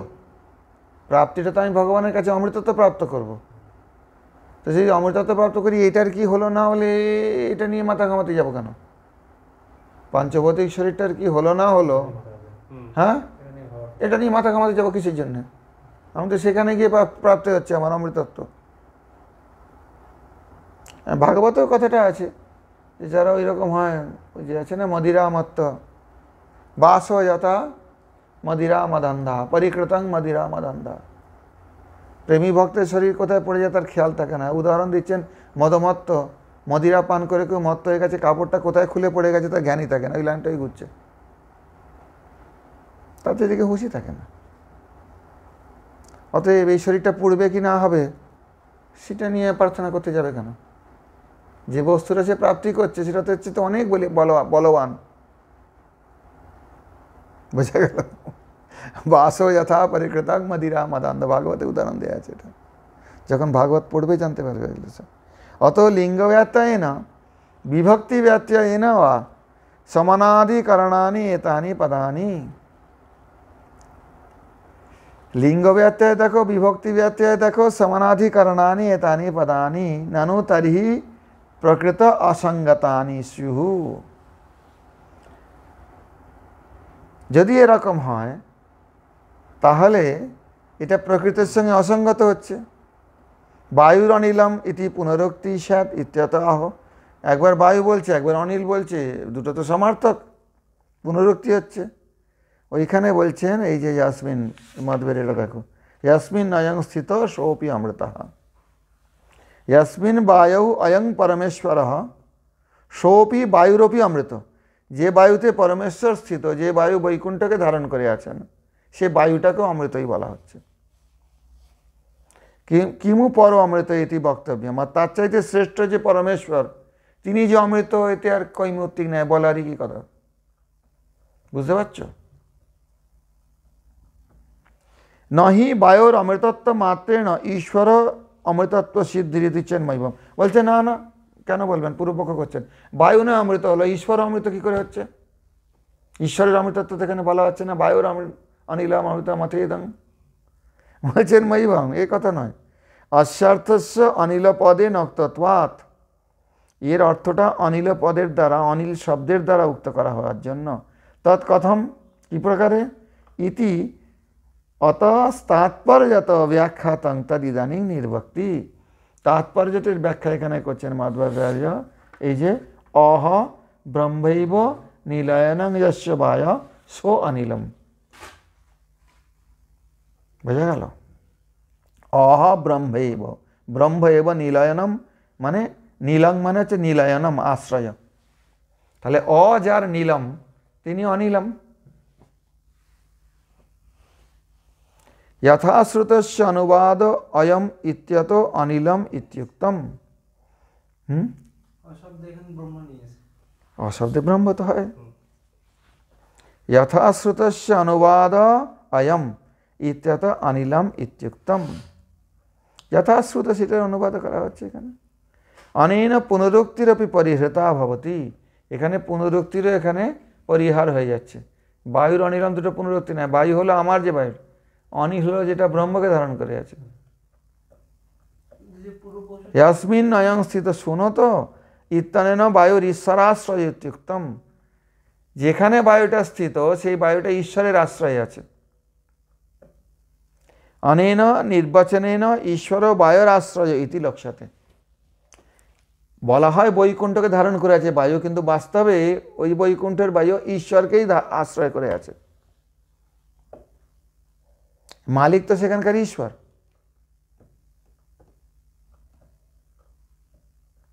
আরে বাহক, পালকি বাহক রাজাকে বয়ে নিয়ে যাচ্ছে, মালিককে। তা পালকি বাহক কার আশ্রিত? কিন্তু কি মনে হচ্ছে? রাজা ওর আশ্রিত মনে হচ্ছে না, ওদের কাঁধে বসে আছে। উদাহরণ দিচ্ছি, এটা একটা জাগতিক উদাহরণ বোঝাবার জন্য, এক দেশীয়। তো পালকি বাহক কি রাজার আশ্রয়, না রাজা পালকি বাহকের আশ্রয়? তো এখানে যে বায়ু বৈকুণ্ঠকে ধারণ করে থাকে, চিৎ বায়ু বলা হয়, সে বায়ু কি বৈকুণ্ঠের আশ্রয়, ভগবানের আশ্রয়, না বায়ুর আশ্রয় ভগবান? হ্যাঁ, ওই কথাটাই এখানে বলা হচ্ছে। বায়ুর ঈশ্বরাশ্রয় ইত্যুক্তম ইয়াস্মিন অয়ং স্থিত। এই যে শব্দটা ব্যবহার করেছেন মাধ্বাচার্য, অনেন নির্বাচনেন ঈশ্বর বায়ুর আশ্রয় ইতি লক্ষ্যতে। ঈশ্বর বায়ুর আশ্রয়, বায় আশ্রয়, বায়ুটা এখানে বায়ুর র হয়ে গেছে বিসর্গটা। বিসর্গ সন্ধিতে এটা খুব প্রয়োগ আছে। এটা সূত্রটা আমার সব মনে থাকে না, মনে করি আবার সসজ শুরু। হ্যাঁ, এই অনেকগুলো হয়ে 2-3টে সূত্র লেগে এটা হয়, আমার মনে থাকে না সবসময় সূত্রগুলো। অনেন নির্বাচনেন ঈশ্বর বায়ুর আশ্রয় ইতি লক্ষ্যতে তৎকথম অনিল পদার্থ অসৌবিতি চন্মৈবম। তো তা যদি হয় তাহলে অনিল পদার্থ কি করে হয় এই প্রকারে? না না, এরকম নয়। ইয়াস্মিন অয়ং স্থিত ইত্যানেনাপি ইয়াস্মিন বায়ৌ অবয়ং পরমেশ্বর নিয়ামকত্বেন স্থিত। যে বায়ুতে পরমেশ্বর নিয়ামক রূপে আছেন, ওই যে রাজা ওদের কাঁধে চড়ে আছে, কিন্তু নিয়ামকটা কে? রাজা। পালকি বাহকরা রাজার আশ্রিত, তার সেবক। যদধীন বর্ততে ইতি যাবৎ, যার অধীনে থাকে, সব বায়ুরূপী যদা অমৃত, সেই বায়ুটাও যদি অমৃত হয়, তথা কিমু বক্তব্য সপর অমৃত ইতি ব্যাখ্যা। তো তাহলে যে ঈশ্বর যিনি তার নিয়ামক, তিনি যে অমৃত হবেন, কারণ এখানে পূর্বপক্ষটা আগে করলো না, নহি বায়ুর অমৃতত্ব মাত্রেণ ঈশ্বরের অমৃতত্ব সিদ্ধির ইতি। যদি এই মন্ত্র অনুযায়ী বায়ুর অমৃতত্ব সিদ্ধি করেন, যে অমৃতকে প্রাপ্ত হতে হবে, ঈশ্বরের অমৃতত্ব কোথা থেকে সিদ্ধি হলো? বুঝতে পারছো না এগুলো? বেদান্তে তো এই ধরনেরই বিচার। আমরা বেদান্ত আচার্য, এগুলো ধরতে পারছো না। বায়ুর অমৃতত্ব বলা হয়েছে তো এই মন্ত্রে। এই মন্ত্রটা কিন্তু মেনে বেদান্ত নাম উপনিষদ প্রমাণম। তো এই উপনিষদ মন্ত্রের প্রমাণে তাহলে তো বায়ু অমৃত যেটাকে চাইছে, পরমেশ্বরের অমৃতত্ব কোথা থেকে এলো, এতখানি ব্যাখ্যা করে এইখানে নিয়ে এলেন। যে পরমেশ্বর যাকে নিয়ন্ত্রণ করেন সেই ওই রাজার চাকরগুলোও যদি অমৃত হয়, তাহলে রাজা তার চেয়ে শ্রেষ্ঠ, সে যে অমৃত হবে, এতে আর বক্তব্য কৈমুত্তিক নেয়।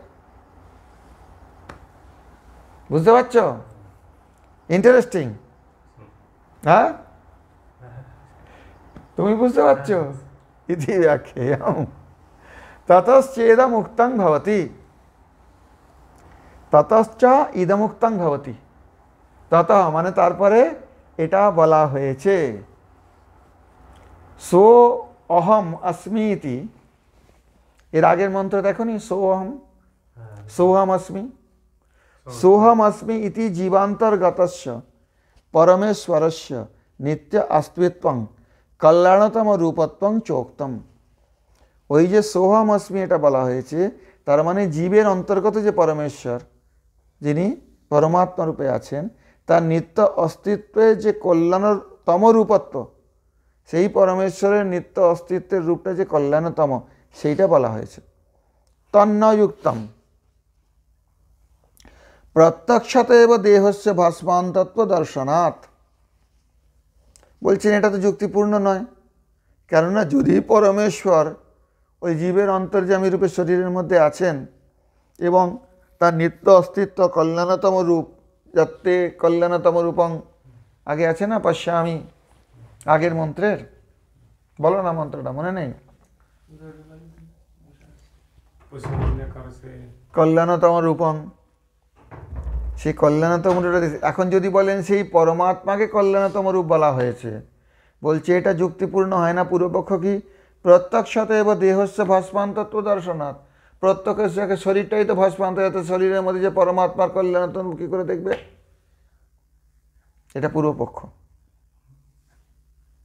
শরীরের ভিতরে আত্মা আছে, আত্মার অন্তর্যামী পরমাত্মা, সেই পরমাত্মার কল্যাণতম রূপ সেটাকে দর্শন করতে চাইছেন। যদি এই কথা বলা হয়, তো প্রত্যক্ষই দেখা যাচ্ছে তো যে শরীরটাই তো ভস্ম হয়ে গেল, তাহলে নিত্যত্ব কোথায় এখানে? তার কল্যাণতম রূপ কোথায়?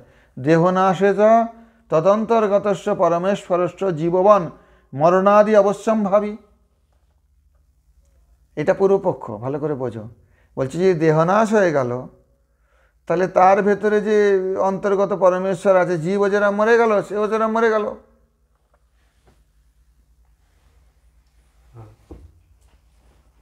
ইতি আশঙ্ক্যা ইদমুক্তম।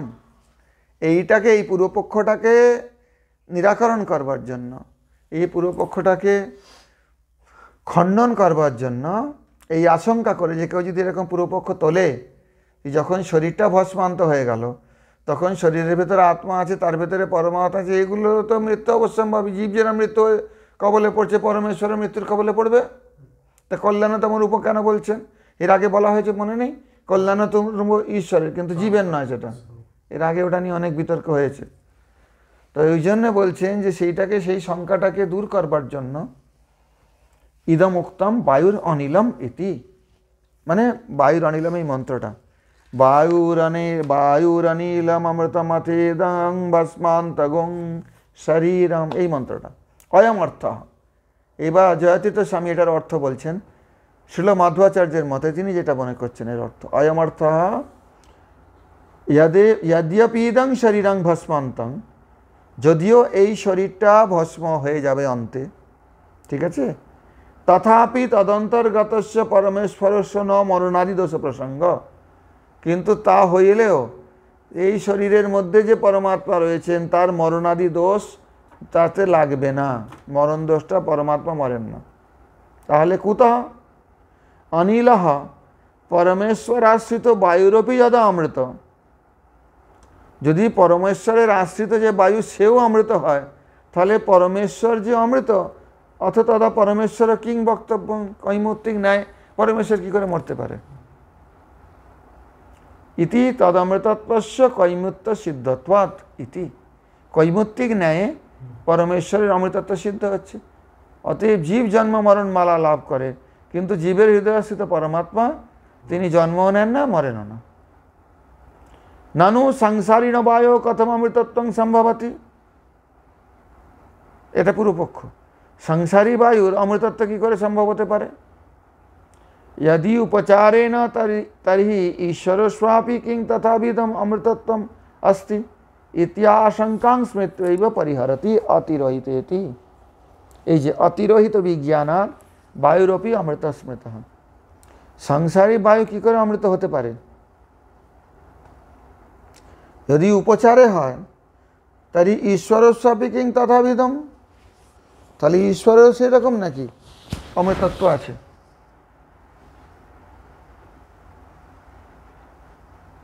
সেই যে শঙ্কাটা কেউ এরকম বলতে পারে?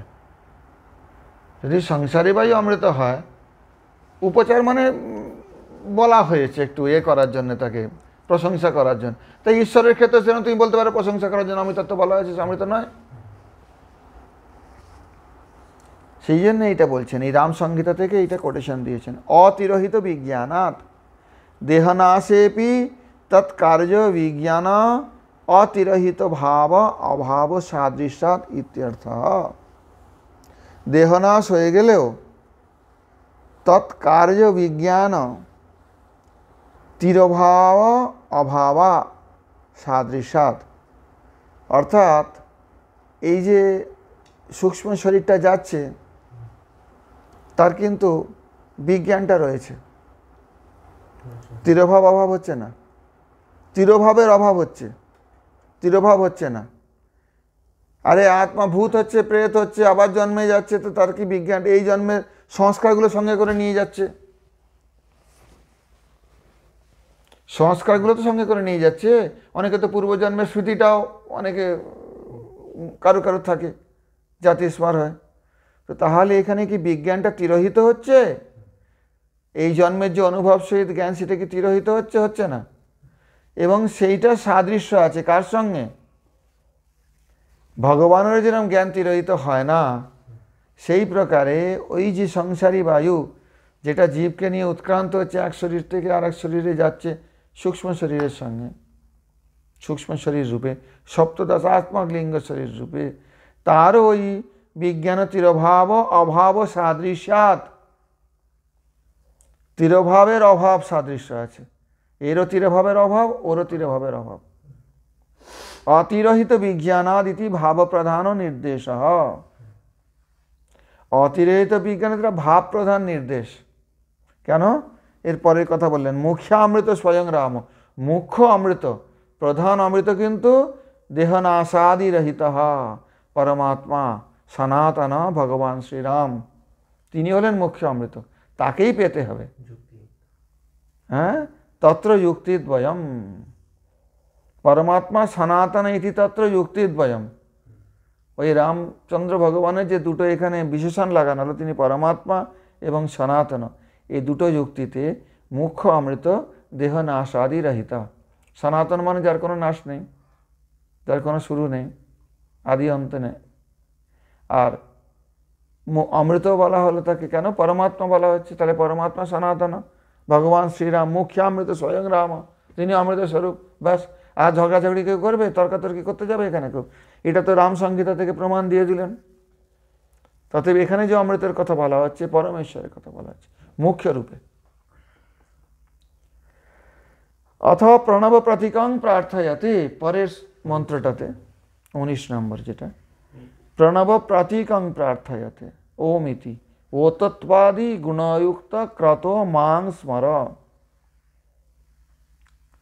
ময়া কৃতং ধ্যানাদিকং চ স্মর ইতি অভ্যাসস্তাৎপর্যার্থঃ। অত্র স্মরণং নাম প্রসিদ্ধমেবেতি প্রতীতিং স্মৃত্যৈব পরিহরতি। এই ব্রহ্মতর্ক থেকে এখানে প্রমাণ দিচ্ছেন।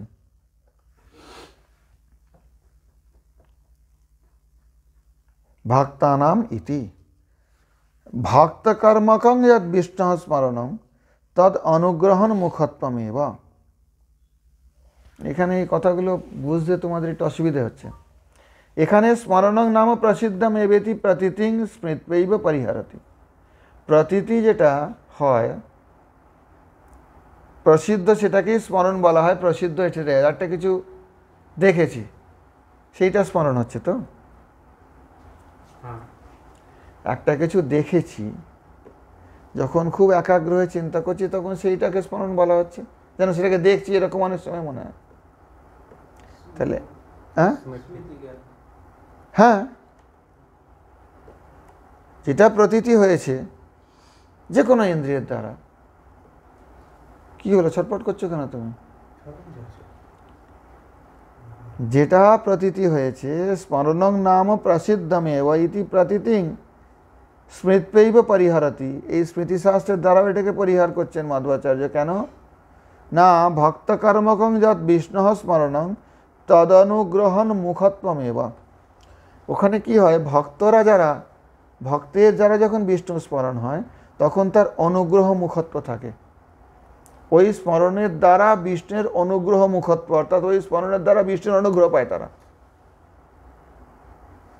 বিষ্ণু স্মরণ শব্দ প্রযোজ্যতে স্বস্মরণ কার্য অনুগ্রহ মুখত্ব এবং লক্ষণয়া বর্তত। আরে একটা জিনিস দেখেছো, তার সঙ্গে থেকেছো, তার স্মরণ করতে পারো। বিষ্ণুর সঙ্গে থেকেছো না দেখেছো? দেখনি বলি তো এখানে দেখার জন্য প্রার্থনা করছো, তাহলে এখানে স্মরণ কি বলবে তুমি? এইটা হচ্ছে পূর্বপক্ষ। স্মরণ তো প্রতীতি যেটা হয়েছে পূর্বদৃষ্ট শ্রুত ইন্দ্রিয়ের দ্বারা অনুভূত বস্তুর প্রতীতিটা স্মরণ বলা হচ্ছে, তাই তো প্রসিদ্ধ জগতে। তা অভিধা ব্যতীত সেটাই আসছে এখানে। তো এখানে স্মরণ তাহলে কি করে হলো, যে বিষ্ণুকে দেখেনি এখনো, সে বিষ্ণু দেখার জন্য প্রার্থনা করছে, তো এটা পূর্বপক্ষ। ক্রত স্মর কৃতং স্মর কতং স্মর কৃতং স্মর, এই যে কথাটা বলা হচ্ছে যে এখানে বিষ্ণু স্মরণ শব্দ প্রযোজ্যেত, এখানে বলছেন ভক্ত কর্মকং বিষ্ণু স্মরণং, ভক্তের দ্বারা কৃত যে বিষ্ণু স্মরণ সেটাকে বলা হচ্ছে অনুগ্রহত্বম, অনুগ্রহণ মুখত্বম, মানে ভগবান বিষ্ণু সেই ভক্তকে অনুগ্রহ করার জন্য উন্মুখ হন। বোঝা গেল? অনুগ্রহ উন্মুখত্বম। তাহলে ভক্ত, ওটা কিন্তু আমাদের বিশ্বনাথ চক্রবর্তী একটা টিকাতেও বলেছেন, দেখেছি উনি ওই ওই পূর্বপক্ষটাকে এ করেছেন। কেউ যদি বলে আমি কৃষ্ণ স্মরণ করছি, কৃষ্ণের নেত্রটা যেভাবে বর্ণন করা আছে পুরাণে বা এতে, তো জাগতিক উদাহরণ দিয়ে বর্ণন করা হচ্ছে, মুখচন্দ্রমা বলা হচ্ছে বা নেত্রকে কমল বলা হচ্ছে। এখন কমলটা কি, আমি তাহলে চিন্তাটা কি করবো? আমি কি সে নেত্র দেখেছি? দেখিনি, তাহলে আমি কমলের চিন্তা করছি।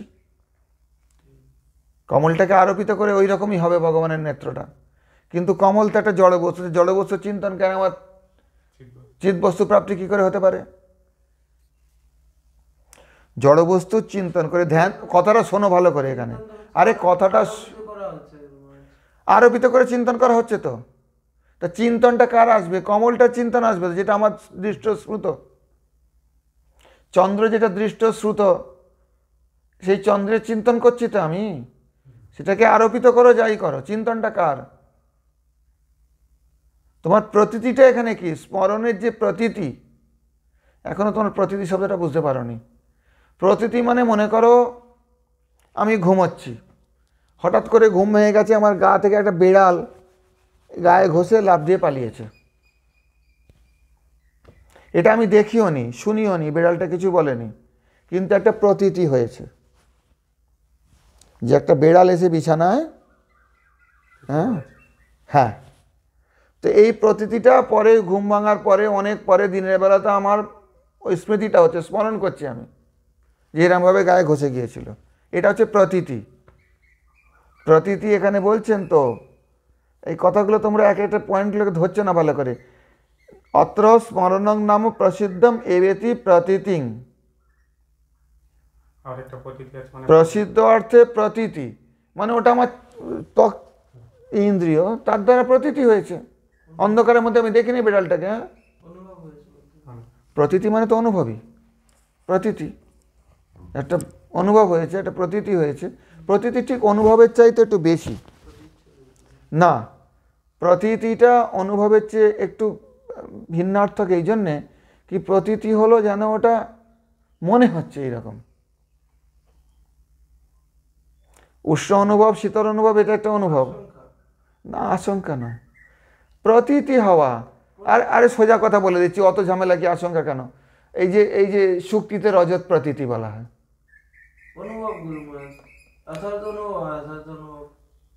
অনুভবের চাইতে একটু পৃথক আছে এটা। শুক্তিতে রজতের প্রতীতি হচ্ছে, বিশ্বাস বলতে পারো এটাকে এক অর্থে, বা বিশ্বাসযুক্ত অনুভব বলতে পারো, নিশ্চয়াত্মক অনুভব বলতে পারো। শুক্তি দেখছি আমি, রজত অনুভব হচ্ছে। আমি রজ্জু দেখছি, সর্পের অনুভব, আর সর্প দেখে রজ্জুর অনুভব হচ্ছে। যেদিকেই হোক, যে প্রতীতি হচ্ছে, প্রতীতি, অনুভব নয়, এখানে প্রতীতি হচ্ছে। এটাকে বাংলায় কি শব্দের মধ্যে আনবো জানি না, সংস্কৃতিটা প্রতীতি, এটা কিন্তু অনুভবের থেকে একটু অর্থ পৃথক আছে, সেটা তোমায় বুঝে নিতে হবে। ভ্রম নয়, প্রতীতিটা ভ্রমযুক্ত হতে পারে, সত্য প্রতীতি হতে পারে। প্রতীতি, সত্য প্রতীতি, অসত্য প্রতীতি দু প্রকারেরই হয়। এখন নেত্রের দ্বারা আমি দেখছি একটা দড়ি পড়ে আছে, আমার প্রতীতি হচ্ছে এটা যেন সর্প, তাই তো?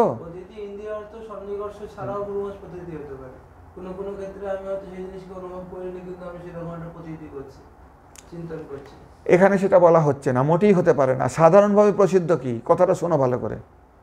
সাধারণভাবে প্রসিদ্ধ কি? প্রসিদ্ধ অর্থে, রূঢ়ি অর্থে কি আছে? সাধারণ রূঢ়ি অর্থে কি আছে? প্রতীতি মানে কি আসবে? অভিধাবৃত্তিতে কি আসবে? বাস, সেইটা স্মরণ হবে। যখন স্মরণ হবে সেই প্রতীতিটা হবে। বুঝতে পারছো ব্যাপারটা? তো তাই যদি হয়, তুমি ইন্দ্রিয়ার্থ সন্নিকর্ষ কি বিষ্ণু ভগবান, না তুমি তাকে দেখে প্রতীতি করেছো যে তার জন্য প্রার্থনা করছে আমাকে যে রূপটা দেখাও? এটা তো কোনো অর্থেই অভিধাবৃত্তিতে লাগছে না এখানে বাবা। অভিধাবৃত্তি কি করে লাগাবে তুমি এখানে? এখানে অভিধাবৃত্তিতে তুমি কি করে লাগাবে এইটা? কত স্মর কৃতং স্মর, কথাটা বুঝতে পারছো? এগুলো পূর্বপক্ষ। তুমি এত পড়েছো এইগুলো, এইগুলো এইভাবে তোমাকে কেউ পড়ায়নি নাকি? হ্যাঁ, এইভাবে পড়ায়নি? না না, তুমি তো পণ্ডিতদের কাছে, আমি এমনি জিজ্ঞাসা করছি, আমি এ বলছি না, এটা নয়। যে কোনো বেদান্তের বিষয় বা ন্যায়ের বিষয়ে তো আরো বেশি তর্কাতর্কি, এটা তবু কম। তখন এই ধরনের বিচারগুলো দেখোনি? ন্যায় তো এগুলো আরো বেশি। বেদান্ত এই জন্য বলা হচ্ছে কি, বেদান্ত আমরা বেদান্তকে প্রমাণ মেনে চলছি, আর ন্যায় তো বিভিন্ন রকমের প্রমাণও রায় করছে না। না, তোমার অসুবিধা হচ্ছে বুঝতে, এই জন্য জিজ্ঞাসা করছি যে এইভাবে কেউ পড়ায়নি তোমাকে কোনো উপনিষদ বা বেদান্তের কোনো কি বলে যেগুলো, যেগুলো ইয়ে গ্রন্থ, হ্যাঁ প্রকরণ গ্রন্থ, হ্যাঁ পড়োনি আগে কোনো জায়গায়? আচ্ছা, সেই জন্য তোমার একটু বুঝতে হবে। এরা কিন্তু কিছু কিছু পড়েছে দর্শন, ওই জন্য শান্তনুর আর এই রাধারমণের অতটা অসুবিধা হচ্ছে না। কেন এর আগে ওই চারবাগ থেকে শুরু করে শান্তনু তো মাথায় খারাপ হয়ে গেছে চারবাগ দর্শন শুনে। চারবাগ দর্শন শুনে, হ্যাঁ হ্যাঁ, ওটা অভ্যস্ত হয়ে যাবে। অভ্যস্ত না, সেটা আমি বলছি, অভ্যস্ত না। তো এখানে এই যে প্রতীতি বিষয় স্মরণ হয়, এটা তো অভিধাবৃত্তিতে দেখতে গেলে তোমার কোনোভাবে এই মন্ত্রের সঙ্গে খাপ খাচ্ছে না। তাহলে কত স্মরণ বলতে এখানে তাহলে লক্ষণাবৃত্তি ধরতে হবে। আর লক্ষণাবৃত্তি যদি ধরি, তাহলে জাগতিক স্মরণের দ্বারা কি আমি অপ্রাকৃতিক জগতের, সেখানে অপ্রাকৃতিক জগতে পৌঁছতে পারবো? এটা তো সমাধান করতে হবে।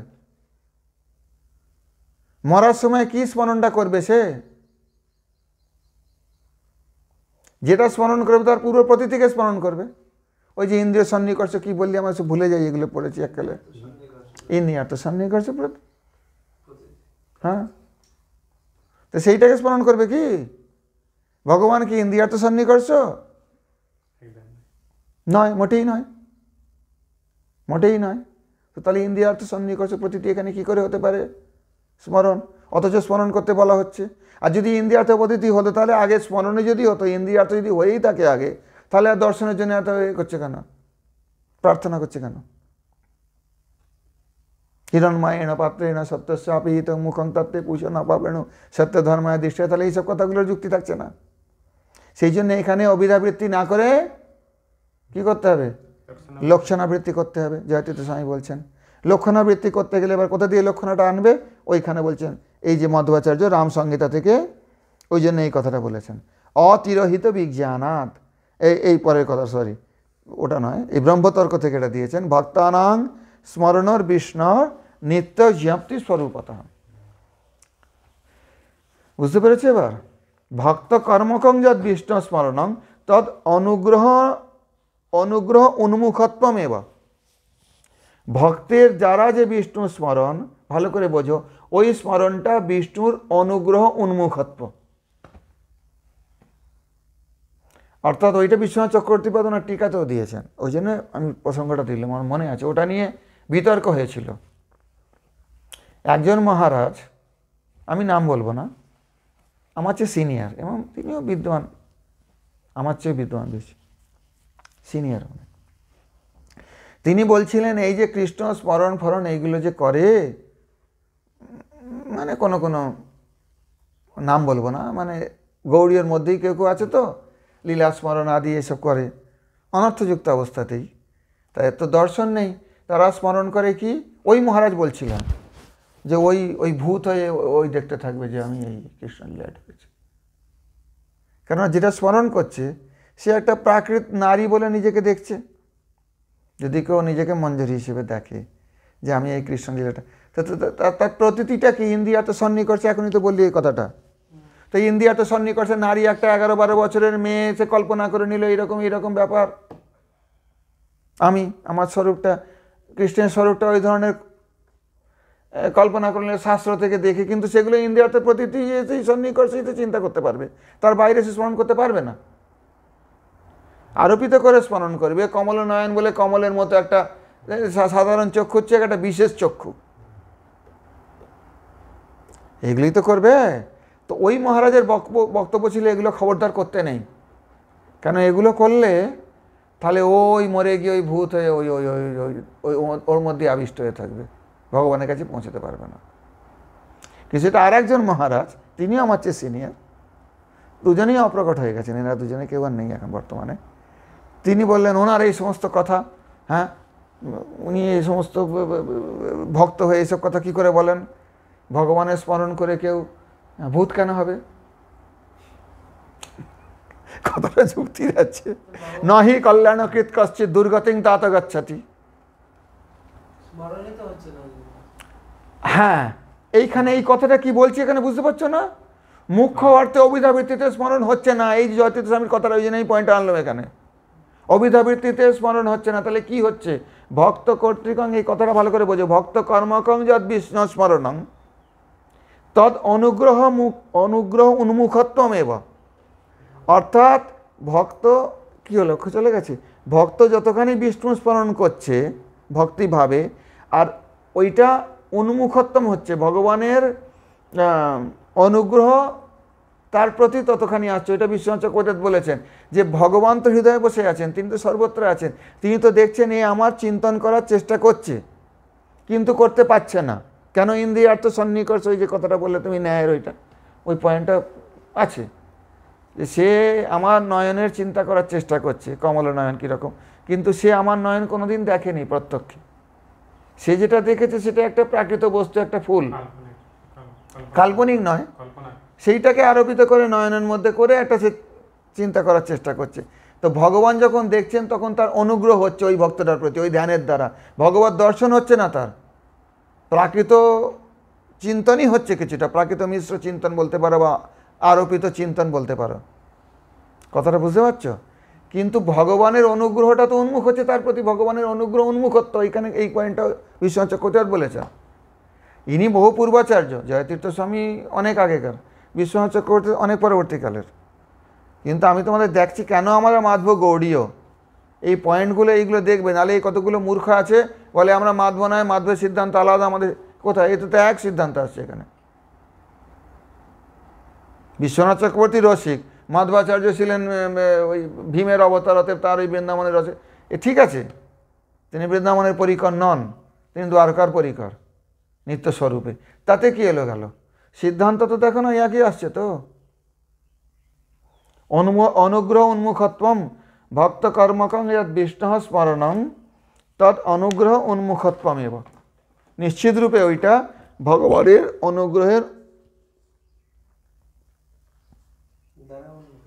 উন্মুখত্ব না, ওই স্মরণটা কি হচ্ছে? ভগবানের অনুগ্রহটা, ভগবানকে অনুগ্রহ উন্মুখী করছে, অনুগ্রহ উন্মুখী যখন ভগবান হবেন তখন ভগবান তাকে অনুগ্রহ করে, বিশ্বনাথ চক্রবর্তী ওইটাই বলছেন, তার ইন্দ্রিয়টাকে অপ্রাকৃত করে সেইখানে তার নিজের রূপটাকে দর্শন করাবেন।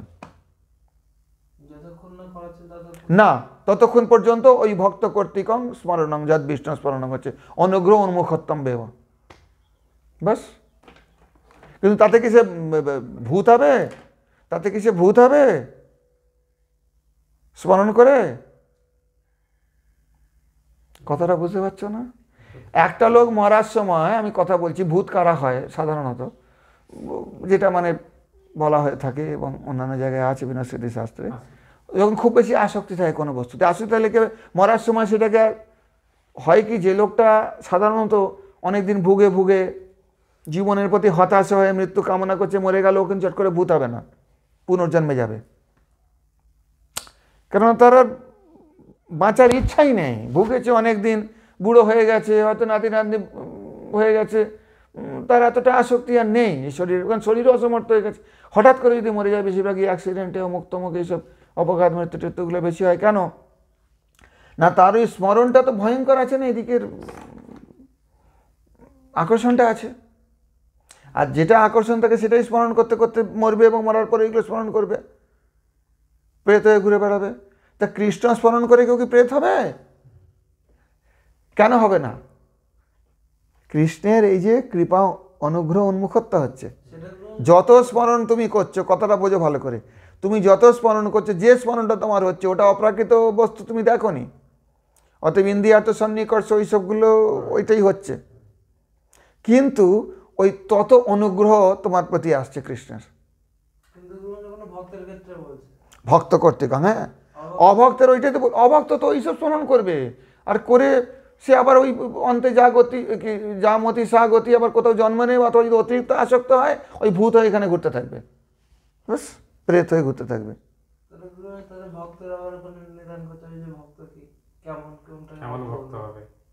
সেটা পরবর্তী, সেটা অন্য প্রসঙ্গ, এখানে সেটা আমি ধরছি না। ভক্ত কেমন, ভক্তের মধ্যে কত শ্রেণী, সেগুলো এখানে ধরছি না। কিন্তু ভক্ত কর্মকং যদ বিষ্ণু স্মরণম, সেটা তো তুমি অন্য প্রসঙ্গ টানছো কেন? এখানে এই পয়েন্টটা তো বোঝো না তুমি ভালো করে। ভক্ত কর্মকং যদ বিষ্ণু স্মরণ, ভক্ত কর্মরূপে, ভক্তি কর্মরূপে যেটা বিষ্ণু স্মরণ, সেটা তদনুগ্রহণ মুখত্বম এব, সেটা বিষ্ণুর অনুগ্রহ উন্মুখত্ব, উন্মুখত্বই এব এখানে দৃঢ়করণ করা হলো। অতএব এখানে স্মরণ করছে একটা কমল নয়নের, মানে জাগতিক কমলকে আরোপিত করে। এই সহজ কথাটা বুঝতে পারছো না কেন?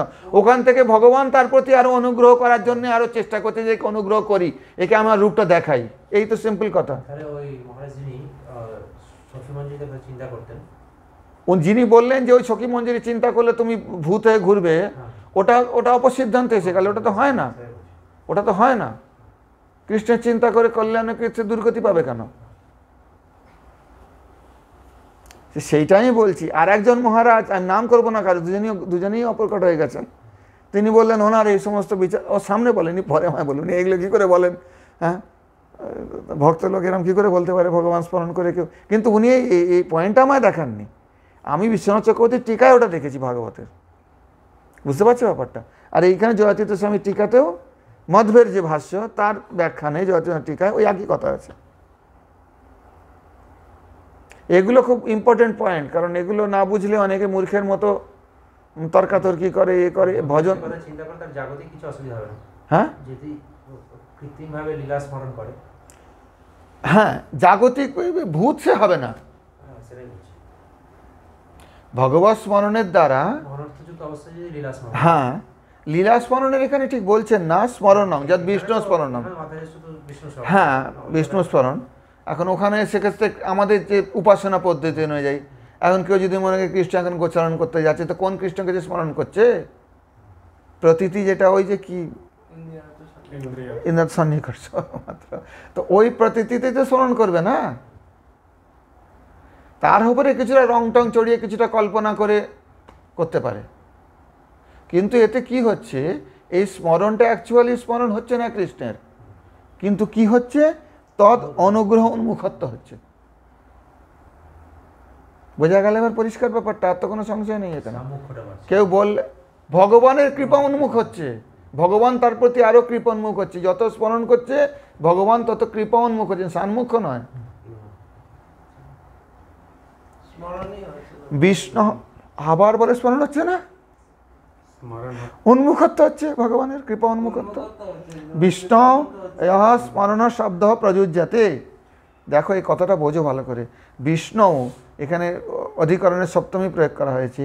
ইহ স্মরণ শব্দ প্রযোজ্যতে, বিষ্ণু স্মর্তব্য সততং বিষ্ণুর বিস্মর্তব্য না জাতচিত সর্বে বিধি নিষেধা সুয়েত কিঙ্কর ইত্যাদি সমস্ত যে শাস্ত্র বাক্য আছে, সেখানে এখানে লক্ষণা না করলে বলছেন জয়তীর্থ স্বামী বা মাধবাচার্য, লক্ষণা না করলে অভিধায় কোনো অর্থ পাওয়া যাবে না।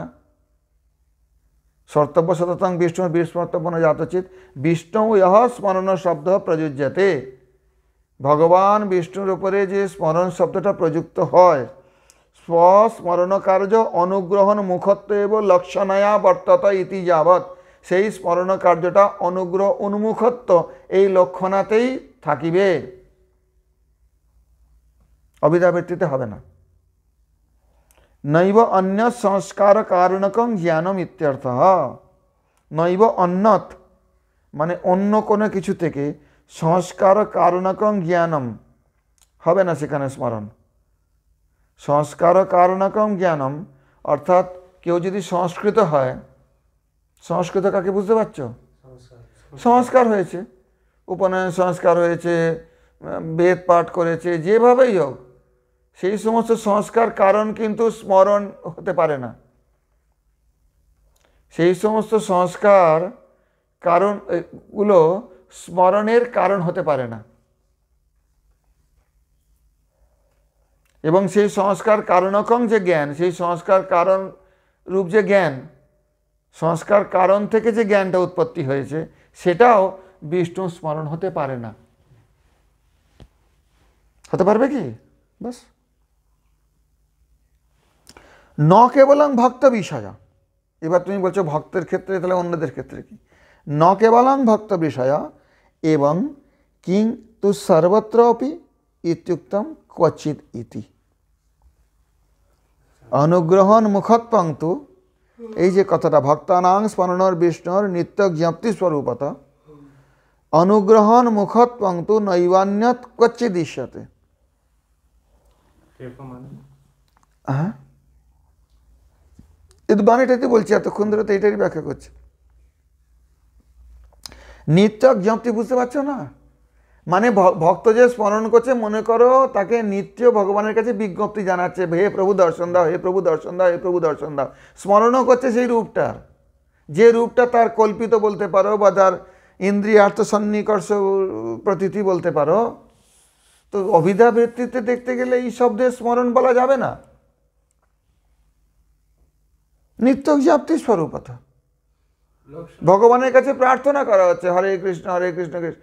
কথাটা বোঝো, অভিধাবৃত্তিতে নিত্য জ্ঞাপ্তি স্বরূপত কি? নিত্য জ্ঞাপ্তি। কেন নিত্য জ্ঞাপ্তি? এই জগতের কারোর কাছে যদি তুমি কিছু একটা বিজ্ঞাপন দিয়ে যাও, বিজ্ঞাপন মানে বিশেষ রূপে জ্ঞাপন করা, তাই তো? জ্ঞাপ্তি মানে তাকে জানানো। একটা জগতের লোককে তুমি একটা কিছু প্রার্থনা জানাচ্ছ, সেই প্রার্থনাটা নিত্য প্রার্থনা না, কারণ লোকটাও নিত্য নয়, তুমিও নিত্য নও। সেও কদিন পর ভস্মান্ত হয়ে যাবে, তার শরীরটা, যেটাকে তুমি তাকে মনে করছো। আর তুমি যে প্রার্থনা করতে চাও, তুমিও নিত্য। কিন্তু ভক্ত যে ভগবানের কাছে, ওইখানটা বলছেন তো নিত্য জ্ঞাপ্তি স্বরূপতা।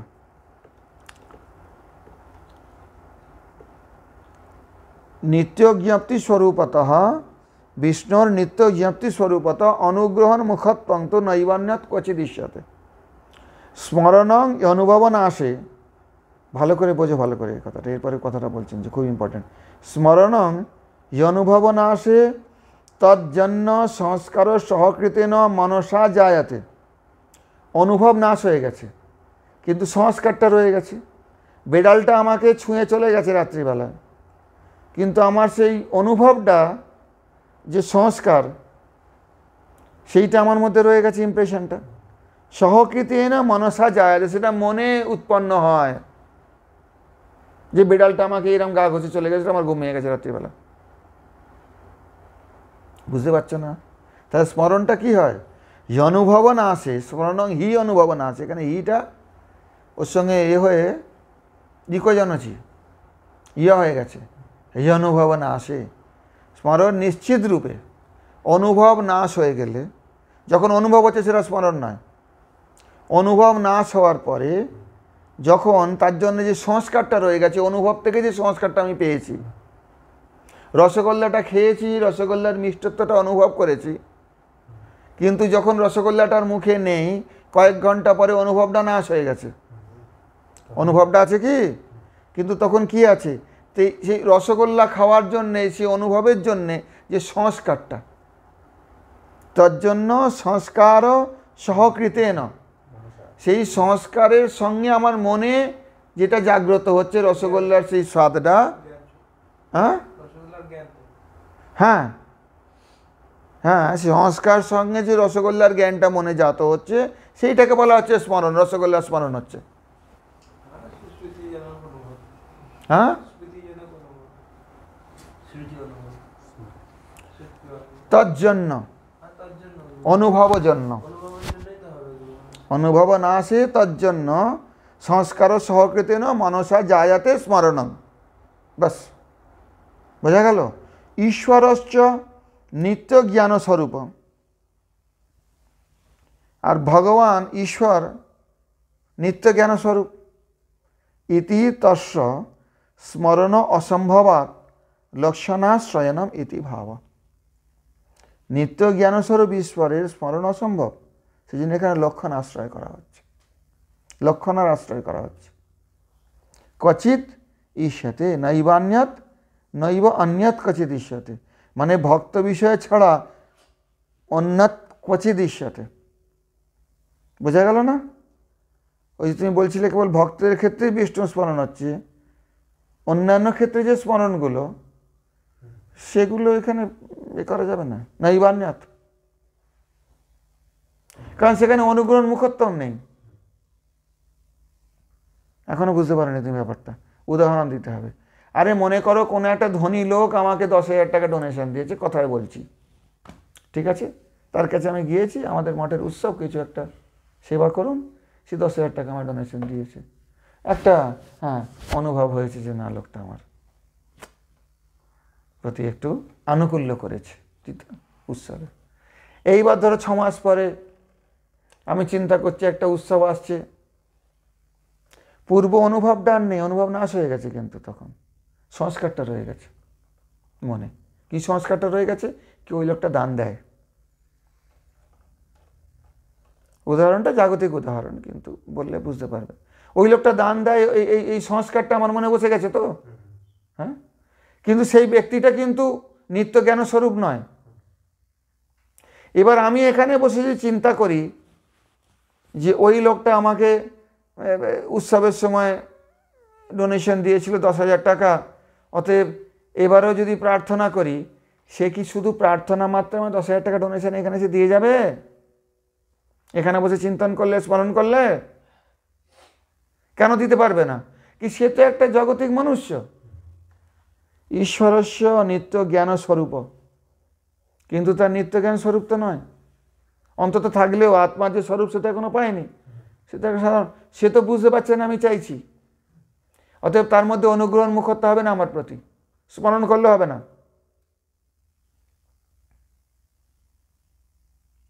সেই দয়ালু ব্যক্তির আমার প্রতি অনুগ্রহ উন্মুখত্ব হবে না, কিন্তু ভগবানের ক্ষেত্রে হবে। স্মরণ লক্ষণাবৃত্তিতে হচ্ছে, যথার্থ স্মরণ তো হচ্ছে না যদি ধরতে চাও এটা, কিন্তু উন্মুখত্ব হচ্ছে। পরিষ্কার হয়ে গেল ব্যাপারটা? এই জন্য অন্যত্র হবে না। যদি বলো তাহলে তো আমি অমুক লোকটাকে স্মরণ করবো, অমুক ধনী লোকটা আমাকে এত টাকা দিয়ে যায় বলে স্মরণ করলে দেবে না, তার উন্মুখত্ব হবে এরকম কোনো কথা নেই। ক্বচিৎ ঈশ্বরে। আবার অনেক সময় মনের যোগ থাকে, হয়তো সে আসতে পারে, বা কিন্তু ঠিক ভগবানের মতো সে তো জ্ঞান, তার তো অবিচ্ছিন্ন জ্ঞান স্বরূপত্ব, নিত্য জ্ঞান স্বরূপত্ব তার নেই। এটা উদাহরণ দিলাম বোঝাবার জন্য, তোমরা বুঝতে পারছো না বলে। ওই জন্য বলছেন স্মরণং অনুভব না আসে তজ্জন্য সংস্কার সহকৃতেন মনসা জায়াতে ঈশ্বরশ্চ নিত্য জ্ঞান স্বরূপ ইতি তস্য স্মরণ অসম্ভবাৎ লক্ষণাশ্রয়ণমিতি ভাব।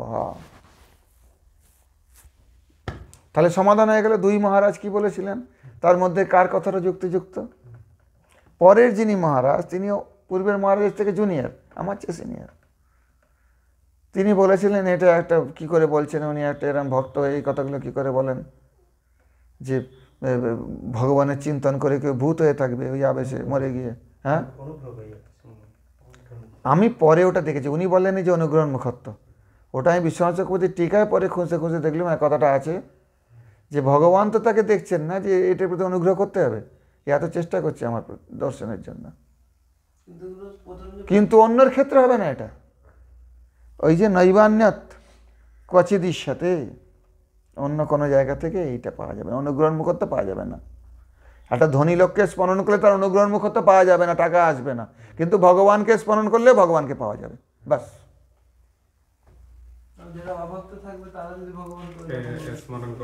অভক্ত হলে স্মরণই করবে না, অভক্ত তার ভক্তই তো স্মরণ করে, অভক্ত সে বিশেষ ক্ষেত্রে যারা স্মরণ করেছে শত্রু হিসেবে তারা কেউ অভক্ত নয়, তারা ভগবানকে খুব ভালো করে দেখেছে, চিনেছে, জয় বিজয়, তবেই তারা শত্রু মনে করতে পেরেছে। শত্রু মনে করে ভগবানকে কেউ ভজন করতে পারবে না বাইরের লোক। যাকে আমি চিনি না জানি না তাকে শত্রু কি করে মনে করব? হ্যাঁ, সকাম ভক্তি নিয়ে সে তো ভক্তই, তুমি যদি ভক্ত বলো মিশ্র ভক্ত হয়ে গেল। এবার তার মধ্যে তারতম্য আছে, যার জন্যই ভগবান সকলের ক্ষেত্রে সমান অনুগ্রহ করবেন না। যতখানি স্মরণের গাঢ়ত্ব ততখানি অনুগ্রহ উন্মুখত্ব, পরিষ্কার কথা। তুমি যত গাঢ়ভাবে তার চিন্তা করার চেষ্টা করবে আর ততখানি ভগবান তোমাকে কৃপা করার জন্য উন্মুখ হবেন, অনুগ্রহ করার জন্য উন্মুখ হবেন। এটা সরল কথা।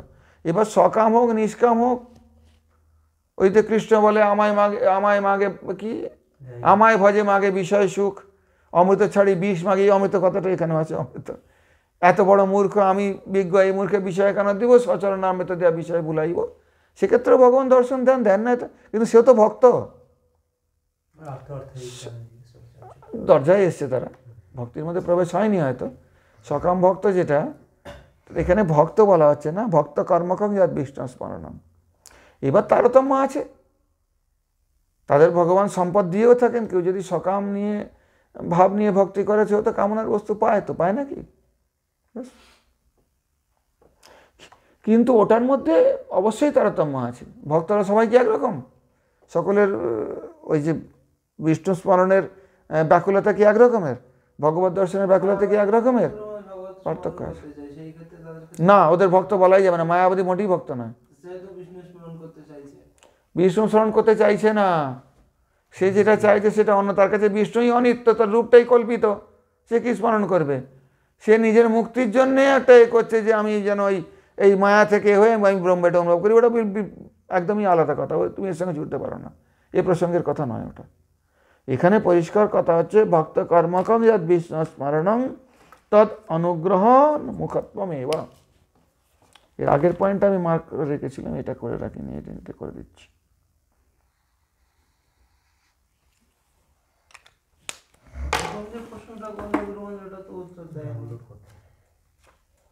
সব উত্তর দিয়ে দিলে, তারপর কি উত্তর দেয়নি?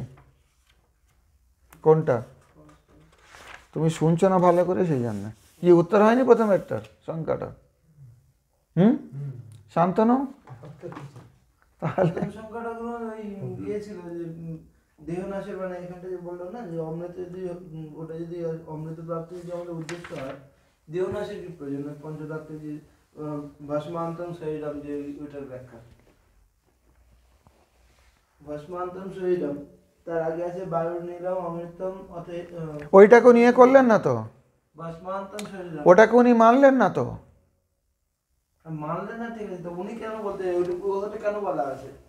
মানলেন না, ঠিক আছে, আমি পক্ষটাকে মানলাম না, কিন্তু আমার মতবাদ কি?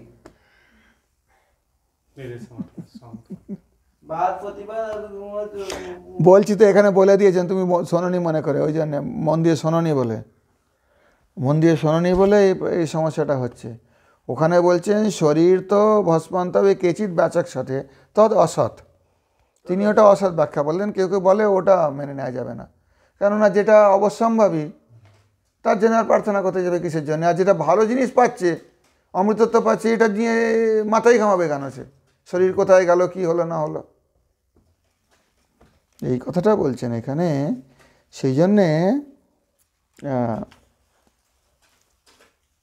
অত লিঙ্গ ব্যত্যয়েন বিভক্তি ব্যত্যয়েন বা সমানাধিকরণানি এতানি পদানি, এতে সমাধান করে দিলেন তো। লিঙ্গ ব্যত্যয় এবং বিভক্তি ব্যত্যয়ে এতানি পদানি সমানাধিকরণানি।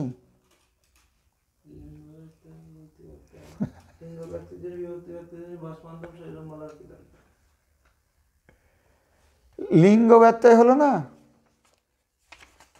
লিঙ্গ শরীর থেকে মুক্ত হয়ে গেল। আর এটা বলে দিয়েছি, তুমি শোনোনি মন দিয়ে, এই জন্য অসুবিধা হয়ে গেছে। লিঙ্গ ব্যত্যয়ে না বিভক্তি ব্যত্যয়ে না বা, এখানে কোন বিভক্তি প্রয়োগ হয়েছে দেখো না, দ্বিতীয় বিভক্তি শরীরম। তাহলে লিঙ্গ বিভক্তি এবং অথবা বিভক্তি ব্যত্যয়ে এ দুটো সমানার্থক বলা হচ্ছে, মানে সমানাধিকরণ মানে একই অর্থে ব্যবহার। সমানার্থক শব্দ নয়, ভিন্নার্থক শব্দ।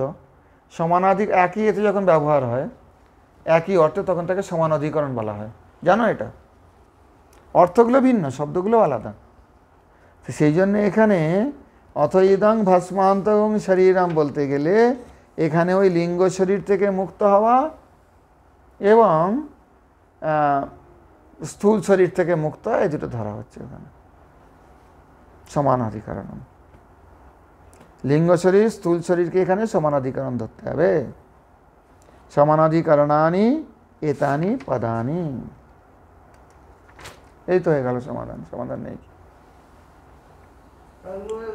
শরীরের ভস্ম প্রার্থনা করা হচ্ছে না, এখানে প্রার্থনা করা হচ্ছে আমার লিঙ্গ শরীর ছুটে যাক।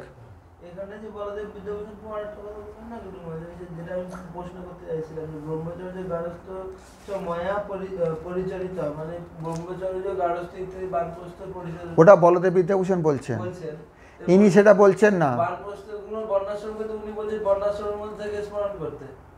হ্যাঁ, বর্ণাশ্রমের মধ্যে থেকে যেটা তুমি করেছো। আরে বাবা, সে তো সন্ন্যাসী হয়নি, সন্ন্যাসী হলে তো তাকে জ্বালাবে না। আছে, কিন্তু সে তো অগ্নিকে আগে ত্যাগ করে দিয়েছে না। অমৃত মাথেদং ভস্মান্তগং শরীরম ওম ক্রতস্মর ক্রতগং স্মর ক্রতস্মর ক্রতগং স্মর। ওম পূর্ণমদঃ পূর্ণমিদং পূর্ণাৎ পূর্ণমুদচ্যতে পূর্ণস্য পূর্ণমাদায় পূর্ণমেবাবশিষ্যতে। ওম শান্তি শান্তি শান্তি। হরি ওম।